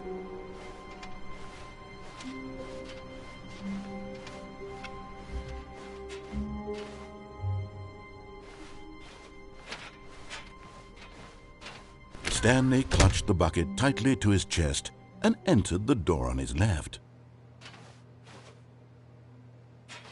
This was not the correct way to the meeting room, but Stanley had felt the bucket calling to him, telling him that the employee lounge was simply the place to be. And here it was. Had the bucket turned out to be correct? Was this better than the... No, never mind. The bucket was wrong. Stanley took the door on his left to go back, and so the two of them detoured through the maintenance section and walked straight ahead to the opposite door.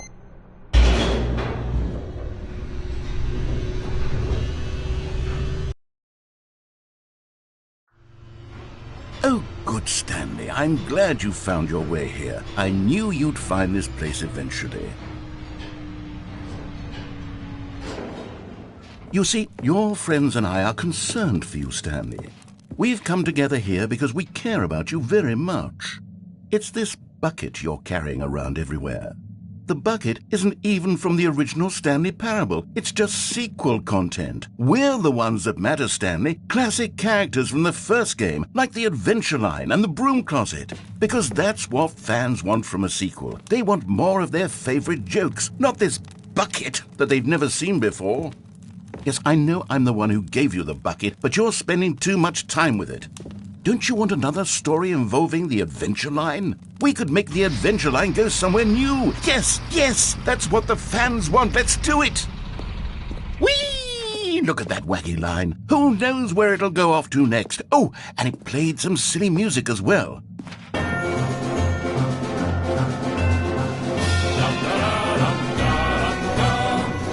Now this is what the Stanley Parable is all about. Don't you remember all those great jokes from the original dialogue? Also, Stanley is addicted to drugs and hookers.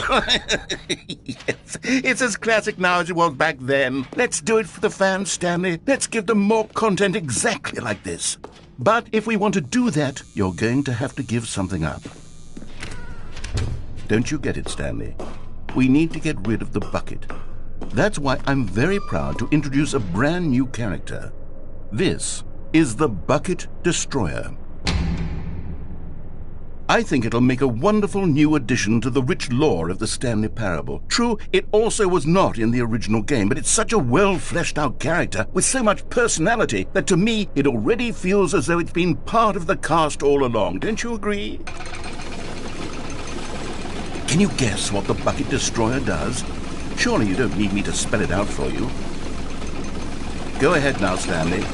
Say goodbye to the bucket, and then pop it into the machine when you're ready.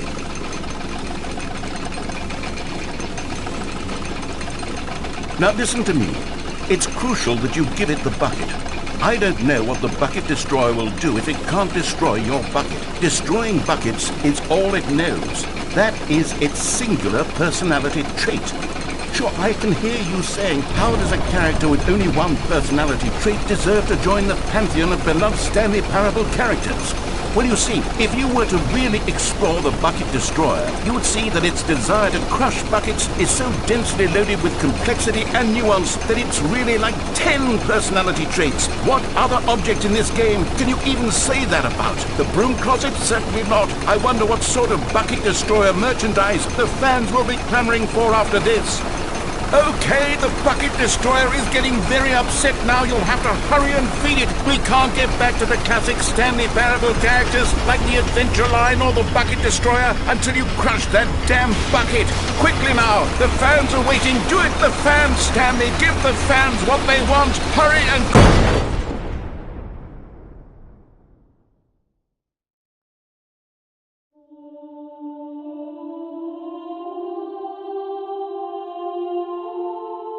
The Bucket Destroyer, my prized creation. You had so much potential. We were going to do such marvelous things with you, tell such spellbinding stories about you. All of it squandered now. Goodbye, new friend. For the moment in time that you were here, you were magnificent.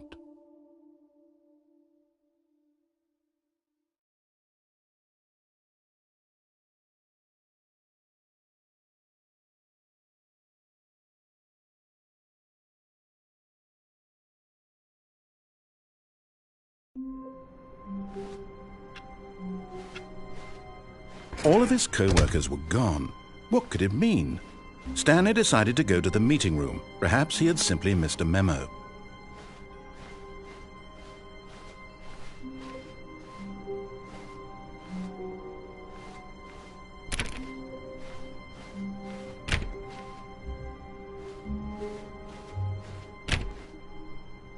Stanley went around touching every little thing in the office, but it didn't make a single difference, nor did it advance the story in any way.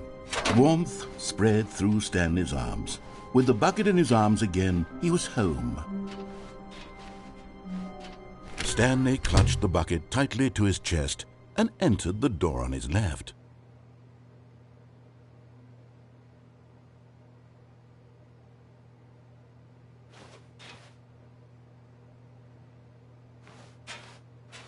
This was not the correct way to the meeting room, but Stanley had felt the bucket calling to him, telling him that the employee lounge was simply the place to be.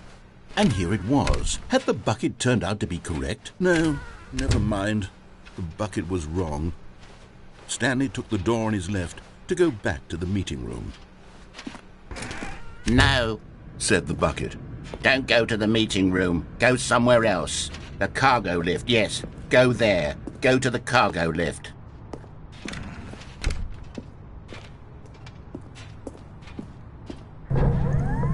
Good, said the bucket.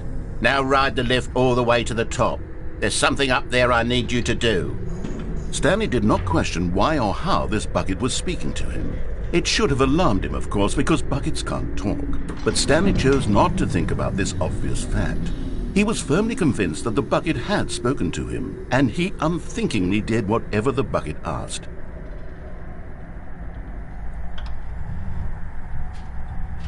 In here, said the bucket. Go into this dark room over here. Stanley once again obeyed blindly.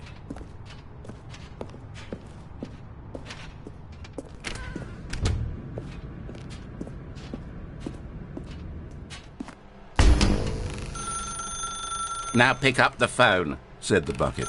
Pick up the phone and it will take us back home, where we can go about life together.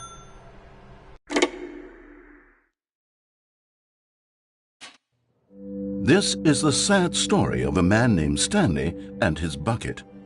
Once upon a time, I gave Stanley a bucket because I thought he was lonely and could use a friend. And then, very distressingly, he began to believe the bucket could speak to him.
The Stanley Parable Reassurance Bucket was merely meant to provide the comforting glow of companionship.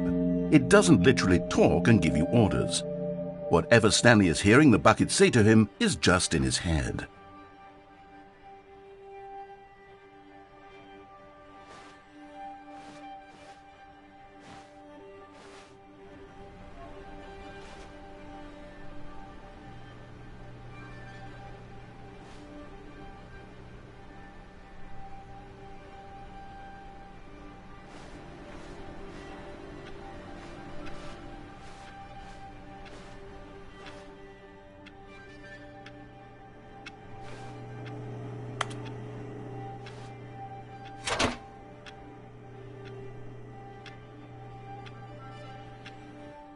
Lately, I've been concerned about him. Wouldn't you be concerned as well?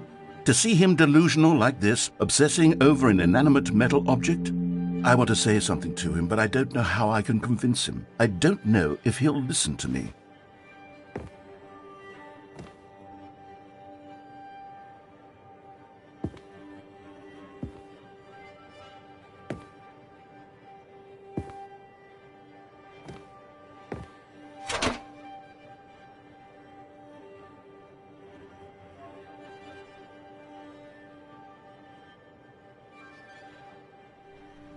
I'll try anyway. Stanley, can you hear me? Listen to me. It's just a bucket. It can't think, it can't talk. All it will ever truly do for you is effectively transfer a liquid from one location to a different location. That's it. It doesn't do anything else.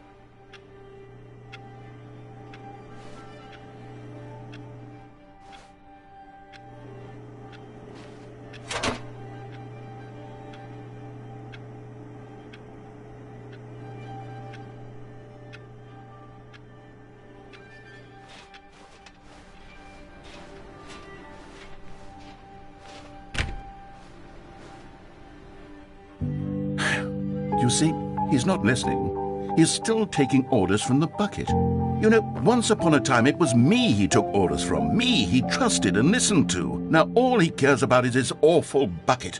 This stupid hunk of metal.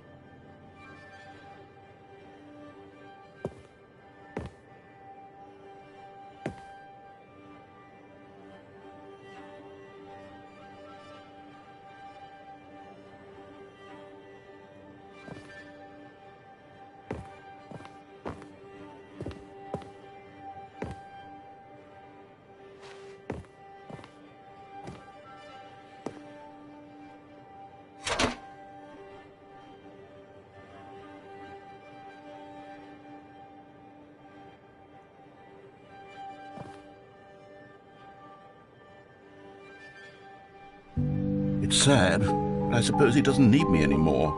From now on, he's just going to cling to this bucket, this cold, empty bucket, this sort of shiny bucket. Well, I'll give it this. The bucket does have a nice shine to it.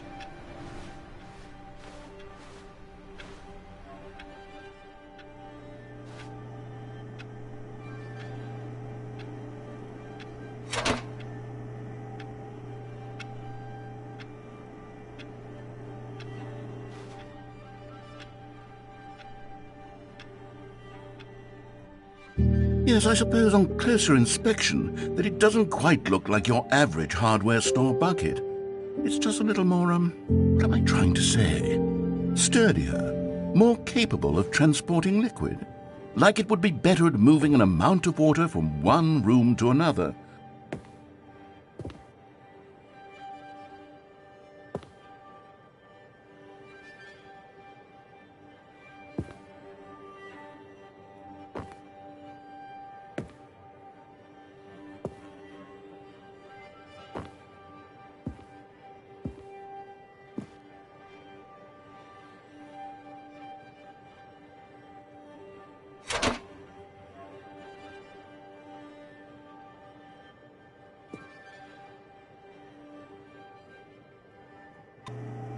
Oh my God, what am I saying? Better at carrying water from room to room. It's a bucket. It's literally just a bucket. Why do I feel some need to point out the ways in which it's so much more than just a regular bucket?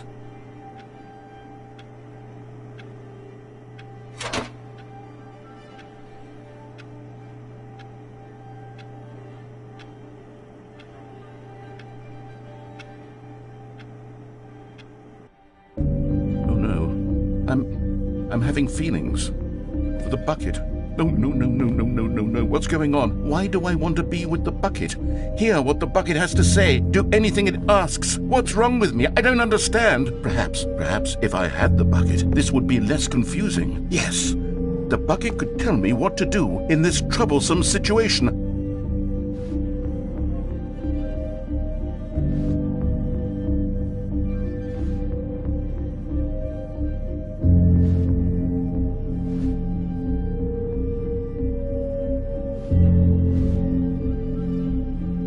Stanley, give me the bucket. Give it to me. Give me the bucket, Stanley. I need it.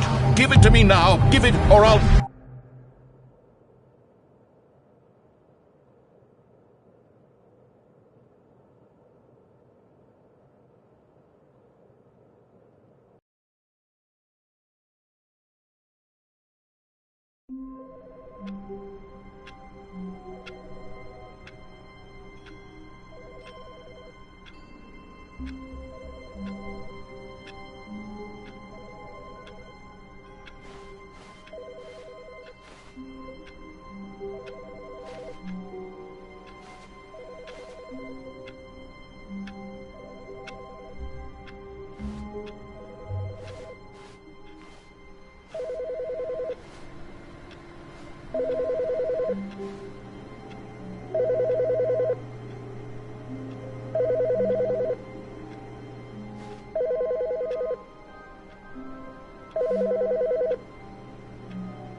Hello. This is a recorded message scheduled either by you or a person in your place of work. The purpose of this message is to warn you about the dangers of recorded messages. If at any time you believe you are listening to a recorded message, please terminate it immediately and cease all flow of information from the recorded message into your perceptual sphere. Thank you, and have a pleasant day.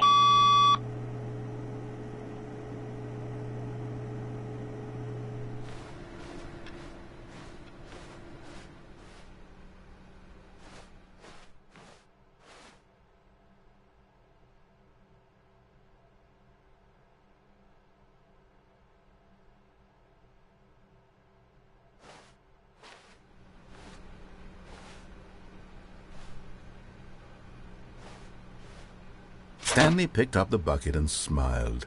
He'd never be alone again, not truly alone, not with the bucket around.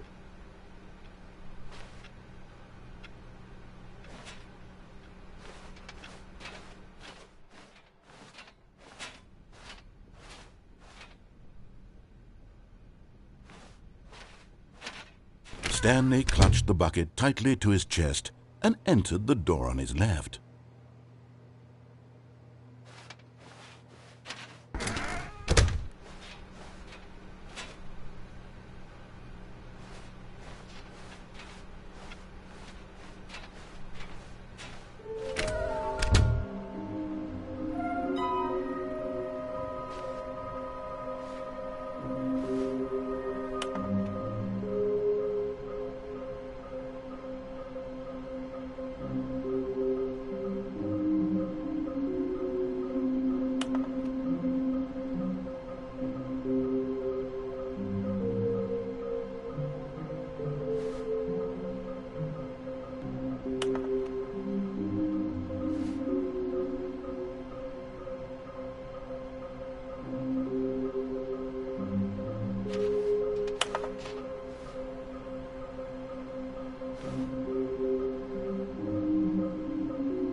Coming to a staircase, Stanley and the bucket walked upstairs to the boss's office.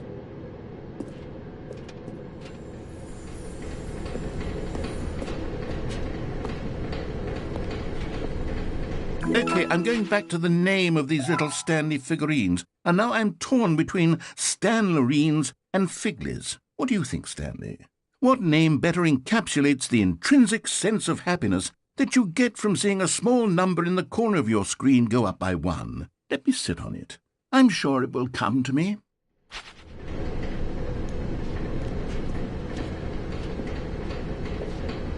But Stanley just couldn't do it.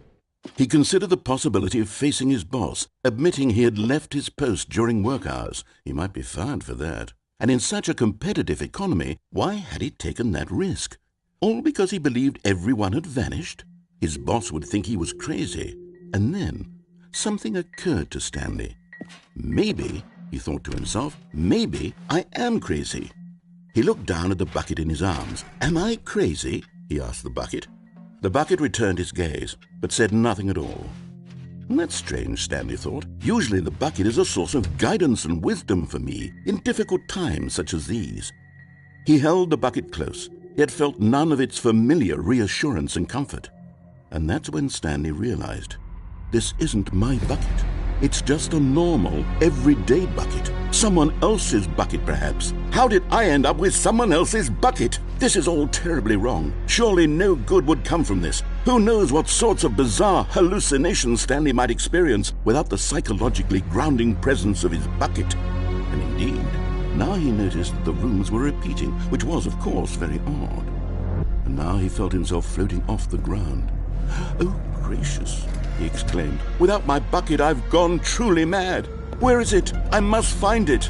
Far off in the distance now, he heard it, calling to him. Stanley! Stanley, it's me, the bucket. Could it truly be?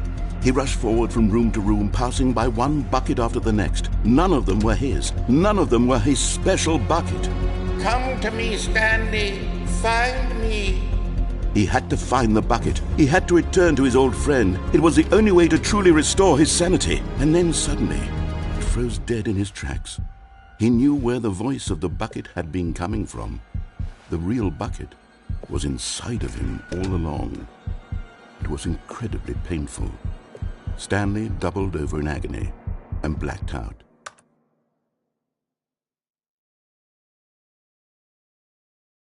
This is the story of a woman named Mariella. Mariella woke up on a day like any other. She arose, got dressed, picked up her bucket of comfort and security, and walked to her place of work. But on this particular day, her walk was interrupted by the body of a man who had stumbled through town, talking and screaming to himself, and then collapsed dead on the sidewalk. Right away, she knew what the problem was. This man had no bucket. Of course he'd gone mad, ranting and raving about a narrator describing all of his actions and how everything is predetermined and free will is an illusion and it's all just a video game. It could all have been prevented if only he'd taken his bucket with him. Perhaps he didn't even realize he'd forgotten his bucket at home in the first place. How cruel the world can be, Mariella thought, and she hugged her own bucket even tighter. But of course, she had no time for this. There were a myriad of confusing problems she would soon have to confront at work, for which her bucket would provide absolute guidance and total clarity on everything. Heck yes, she thought to herself, my life kicks ass. And she backflipped all the way to work.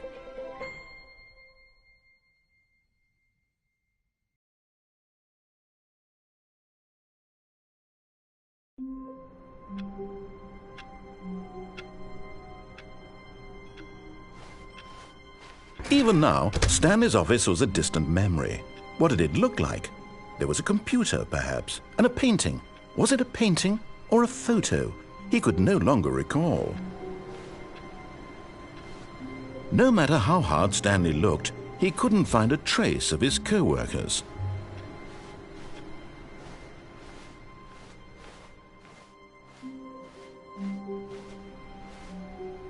The good old bucket.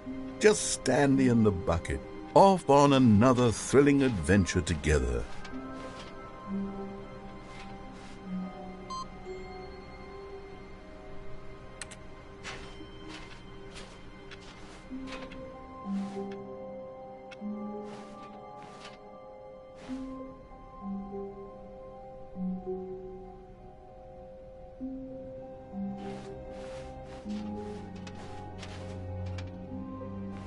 Stanley clutched the bucket tightly to his chest and entered the door on his left.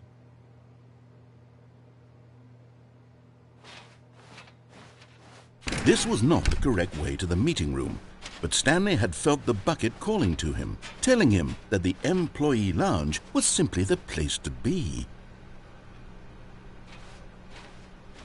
And here it was. Had the bucket turned out to be correct? Well, no, never mind. The bucket was wrong. Stanley took the door on his left to go back to the meeting room. No, said the bucket. don't go to the meeting room. Go somewhere else. The cargo lift, yes. Go there. Go to the cargo lift.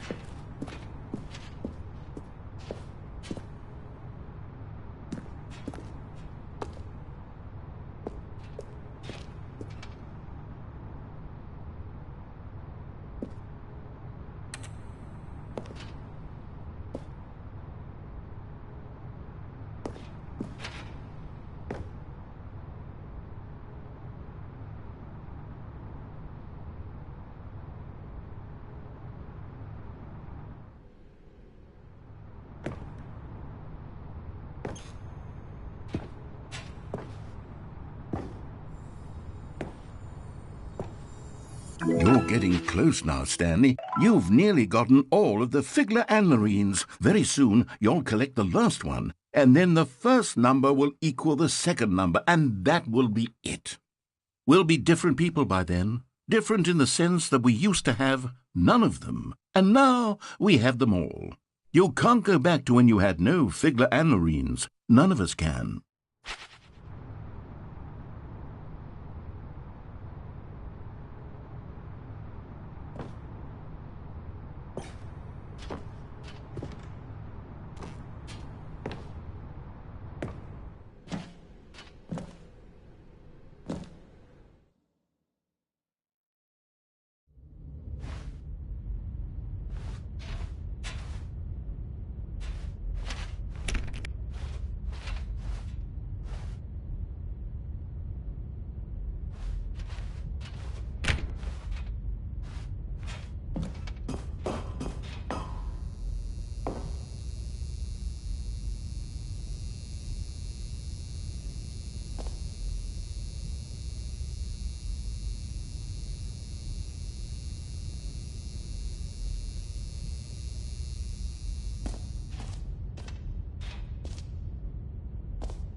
Okay, this is day number 295, tape number... I don't even know. I've lost track. Nothing feels real anymore.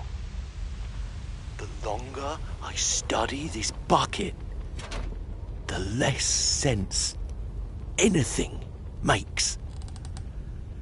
The sheer euphoria I feel every time I pick it up.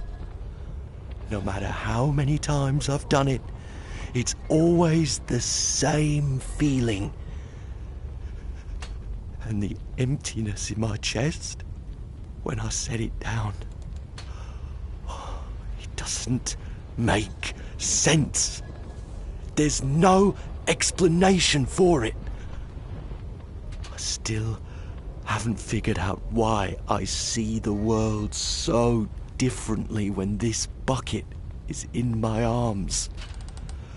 Why everything feels so... What do I do with this treasure?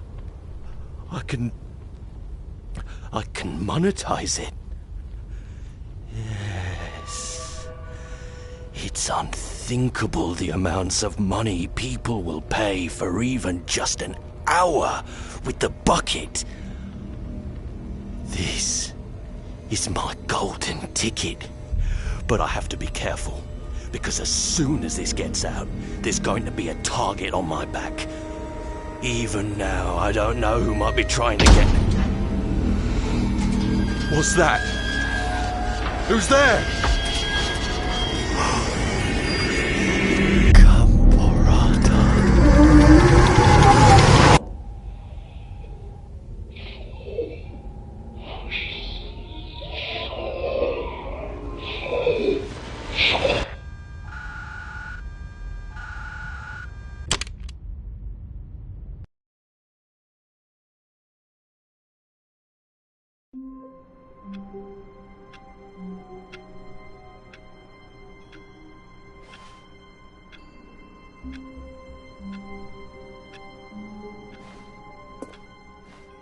A soft wind blew outside and perhaps rain started, and if it did, it stopped shortly after. Stanley hoped that he would one day see weather.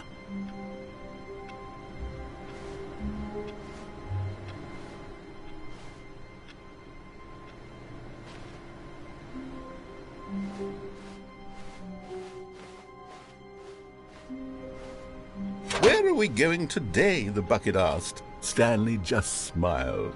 Anywhere they went together would be perfectly fine with him.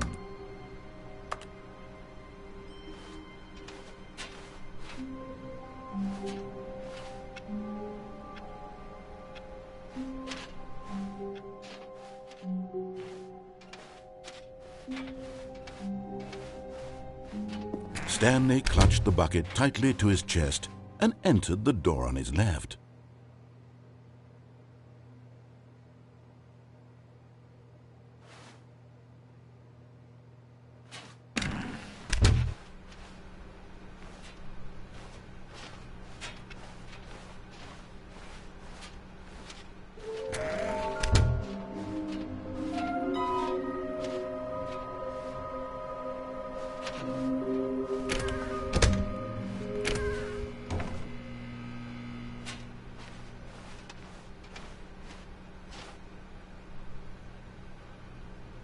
Coming to a staircase, Stanley and the bucket walked upstairs to the boss's office.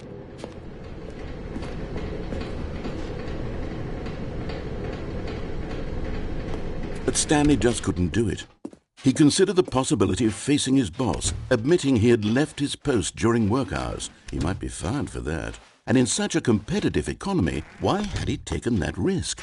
All because he believed everyone had vanished? His boss would think he was crazy. And then something occurred to Stanley. Maybe, he thought to himself, maybe I am crazy. He looked down at the bucket in his arms. "Am I crazy?" he asked the bucket. The bucket returned his gaze, but said nothing at all. That's strange, Stanley thought. Usually the bucket is a source of guidance and wisdom for me in difficult times such as these. He held the bucket close, yet felt none of its familiar reassurance and comfort. And that's when Stanley realized, this isn't my bucket. It's just a normal, everyday bucket. Someone else's bucket, perhaps. How did I end up with someone else's bucket? This is all terribly wrong. Surely no good would come from this. Who knows what sorts of bizarre hallucinations Stanley might experience without the psychologically grounding presence of his bucket. And indeed, now he noticed that the rooms were repeating, which was, of course, very odd. And now he felt himself floating off the ground.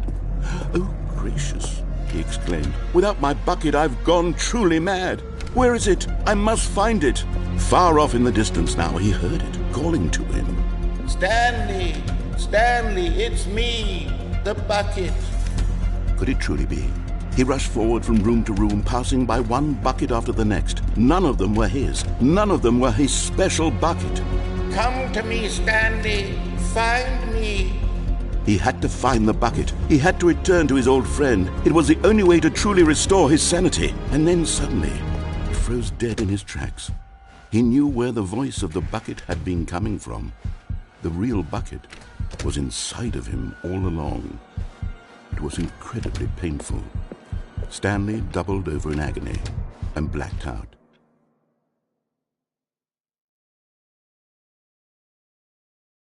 This is the story of a woman named Mariella. Mariella woke up on a day like any other. She arose, got dressed, picked up her bucket of comfort and security, and walked to her place of work. But on this particular day, her walk was interrupted by the body of a man who had stumbled through town, talking and screaming to himself, and then collapsed dead on the sidewalk. Right away, she knew what the problem was. This man had no bucket. Of course he'd gone mad, ranting and raving about a narrator describing all of his actions and how everything is predetermined and free will is an illusion and it's all just a video game. It could all have been prevented if only he'd taken his bucket with him. Perhaps he didn't even realize he'd forgotten his bucket at home in the first place. How cruel the world can be, Mariella thought, and she hugged her own bucket even tighter. But of course, she had no time for this. There were a myriad of confusing problems she would soon have to confront at work, for which her bucket would provide absolute guidance and total clarity on everything. Heck yes, she thought to herself, my life kicks ass. And she backflipped all the way to work.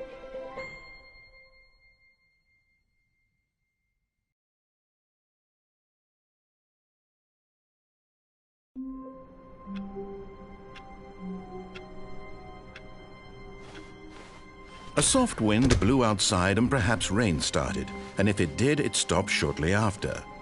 A good bucket, a strong bucket, a humble bucket, a committed bucket, a bucket of culture and distinction. Stanley clutched the bucket tightly to his... This was not the correct way to the meeting room, but Stanley had felt the bucket calling to him, telling him that the employee lounge was simply the place to be. And here it was. Had the bucket turned out to be correct? No, never mind. The bucket was wrong. Stanley took the door on his left to go back to the meeting room. No, said the bucket.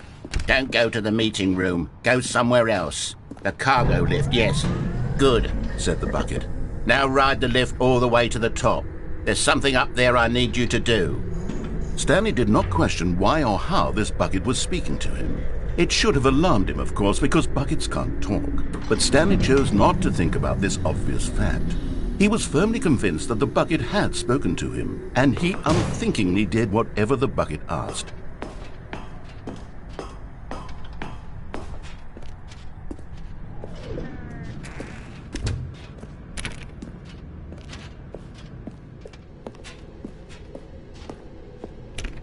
No, stop. Look there on the wall. You see, there's a sign right there. It says, no buckets past this point.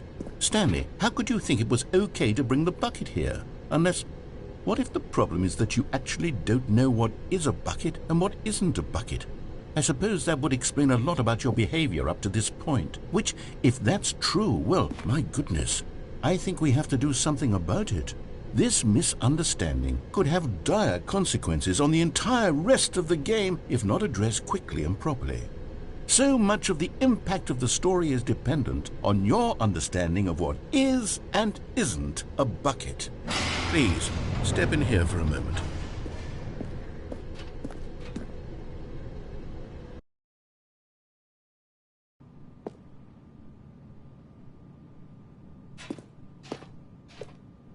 Now then, I'm going to run you through some test scenarios, and you'll tell me whether or not the thing I'm showing you is a bucket.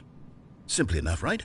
This should tell us everything we'll ever need to know about what is or is not a bucket. Okay, let's begin. Item 1. Is this a bucket?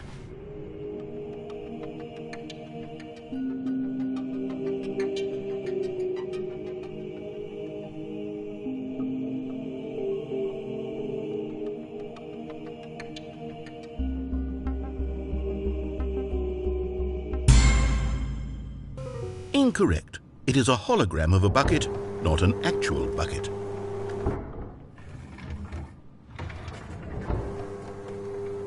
Item 2. Is this a bucket?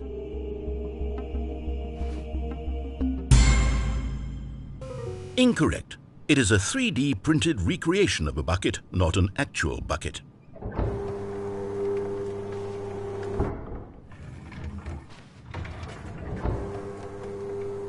Item 3. Is this a bucket? Correct. This is a bucket.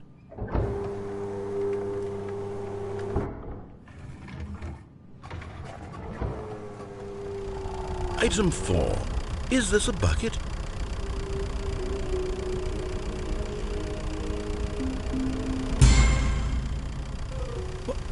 Are you hallucinating? This is a tractor. It's an enormous machine that tills the earth. I thought this was a gimmick. How on earth did you manage to screw it up? Absolutely incredible.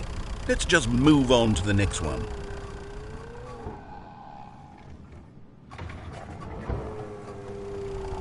Is this a bucket?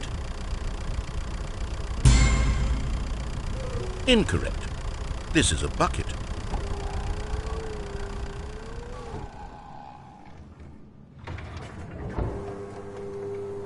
Item 6.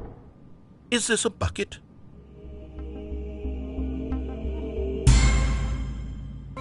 Trick question. Both. Gotcha.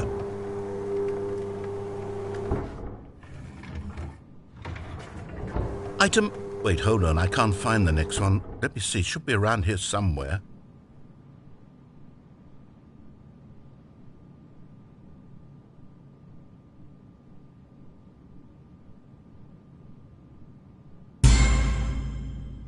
Okay, you and I both know there isn't anything here. And I don't appreciate the implication that nothing is a bucket when we both clearly know that a bucket is something, and therefore nothing could possibly be something. Unless, in your twisted mind, have you somehow convinced yourself that a bucket is nothing? Answer me straight, Stanley. Do you believe that nothing is a bucket?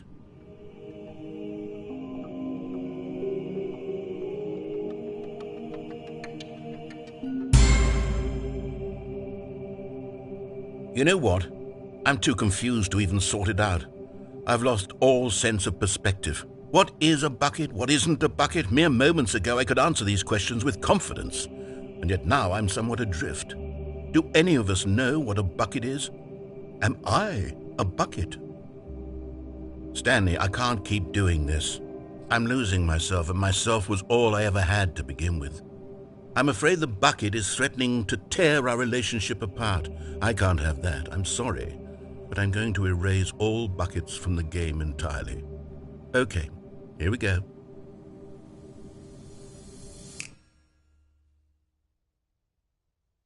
What happened? Is everything gone? Why did everything disappear? Wait, was everything a bucket? Every single thing in the game was a bucket? Oh my God, I had no idea. How could... Except me. I'm not a bucket after all. And you, Stanley, you're still here. You're not a bucket either. Oh, this is wonderful news. We're not buckets. Yes, I actually feel much more at ease right now. It's delightful to get some clarity on that issue, but it doesn't change the fact that we haven't got a game. So, tell you what, I'll reset everything and we'll put back all of the buckets, okay? And we'll know that it's all a bucket. But if you run into anyone else, maybe don't mention that. Who knows what that information might do to a person? All right, here we go.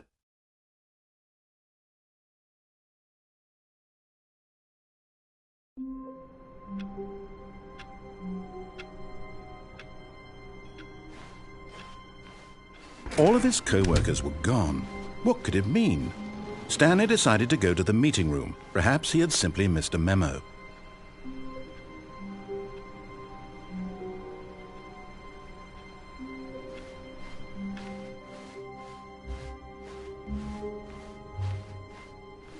When Stanley came to a set of 2 open doors, he entered the door on his left.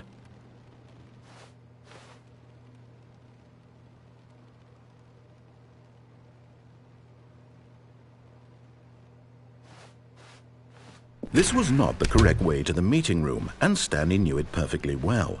Perhaps he wanted to stop by the employee lounge first, just to admire it.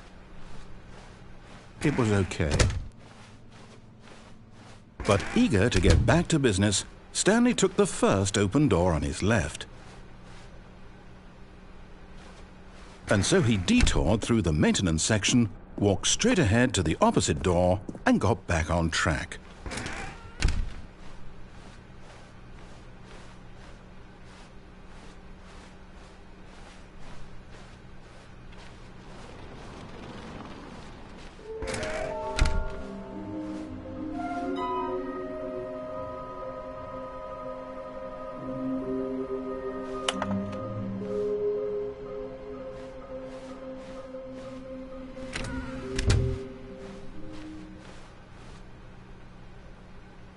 Coming to a staircase, Stanley walked upstairs to his boss's office.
Stepping into his manager's office, Stanley was once again stunned to discover not an indication of any human life.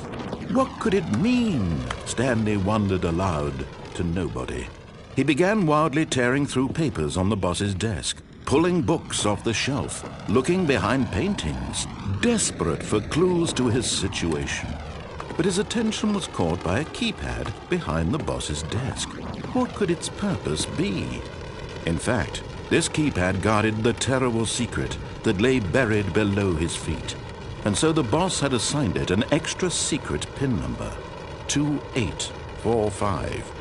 But of course, Stanley couldn't possibly have known this.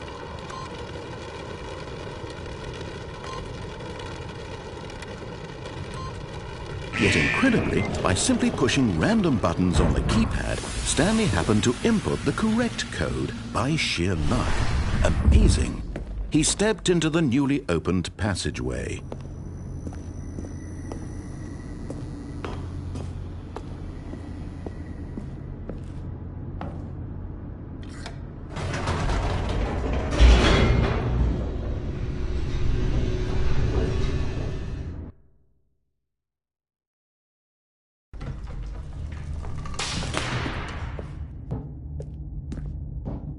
Stanley walked straight ahead through the large door that read Mind Control Facility.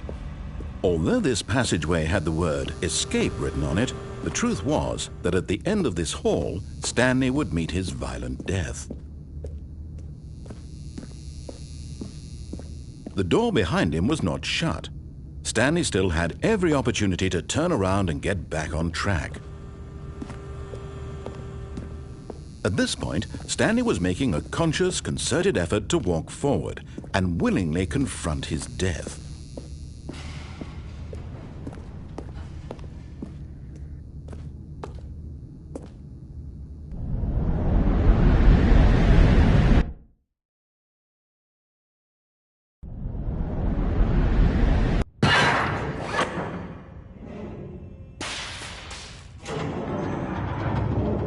As the machine whirred into motion and Stanley was inched closer and closer to his demise, he reflected that his life had been of no consequence whatsoever. Stanley can't see the bigger picture. He doesn't know the real story, trapped forever in his narrow vision of what this world is. Perhaps his death was of no great loss, like plucking the eyeballs from a blind man. And so he resigned and willingly accepted this violent end to his brief and shallow life. Farewell, Stanley.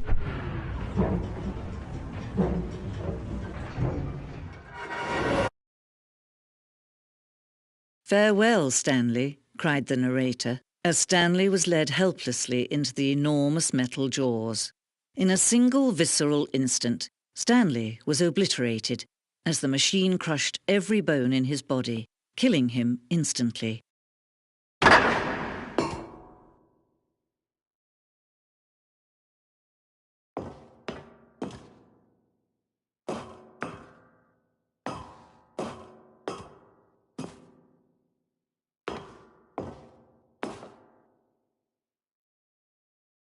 And yet it would be just a few minutes before Stanley would restart the game, back in his office, as alive as ever. What exactly did the narrator think he was going to accomplish?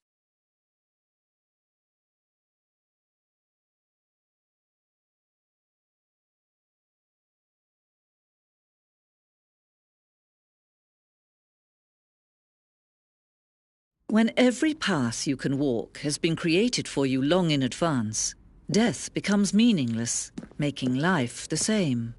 Do you see now? Do you see that Stanley was already dead from the moment he hit start?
fundamental understanding of good and bad game design.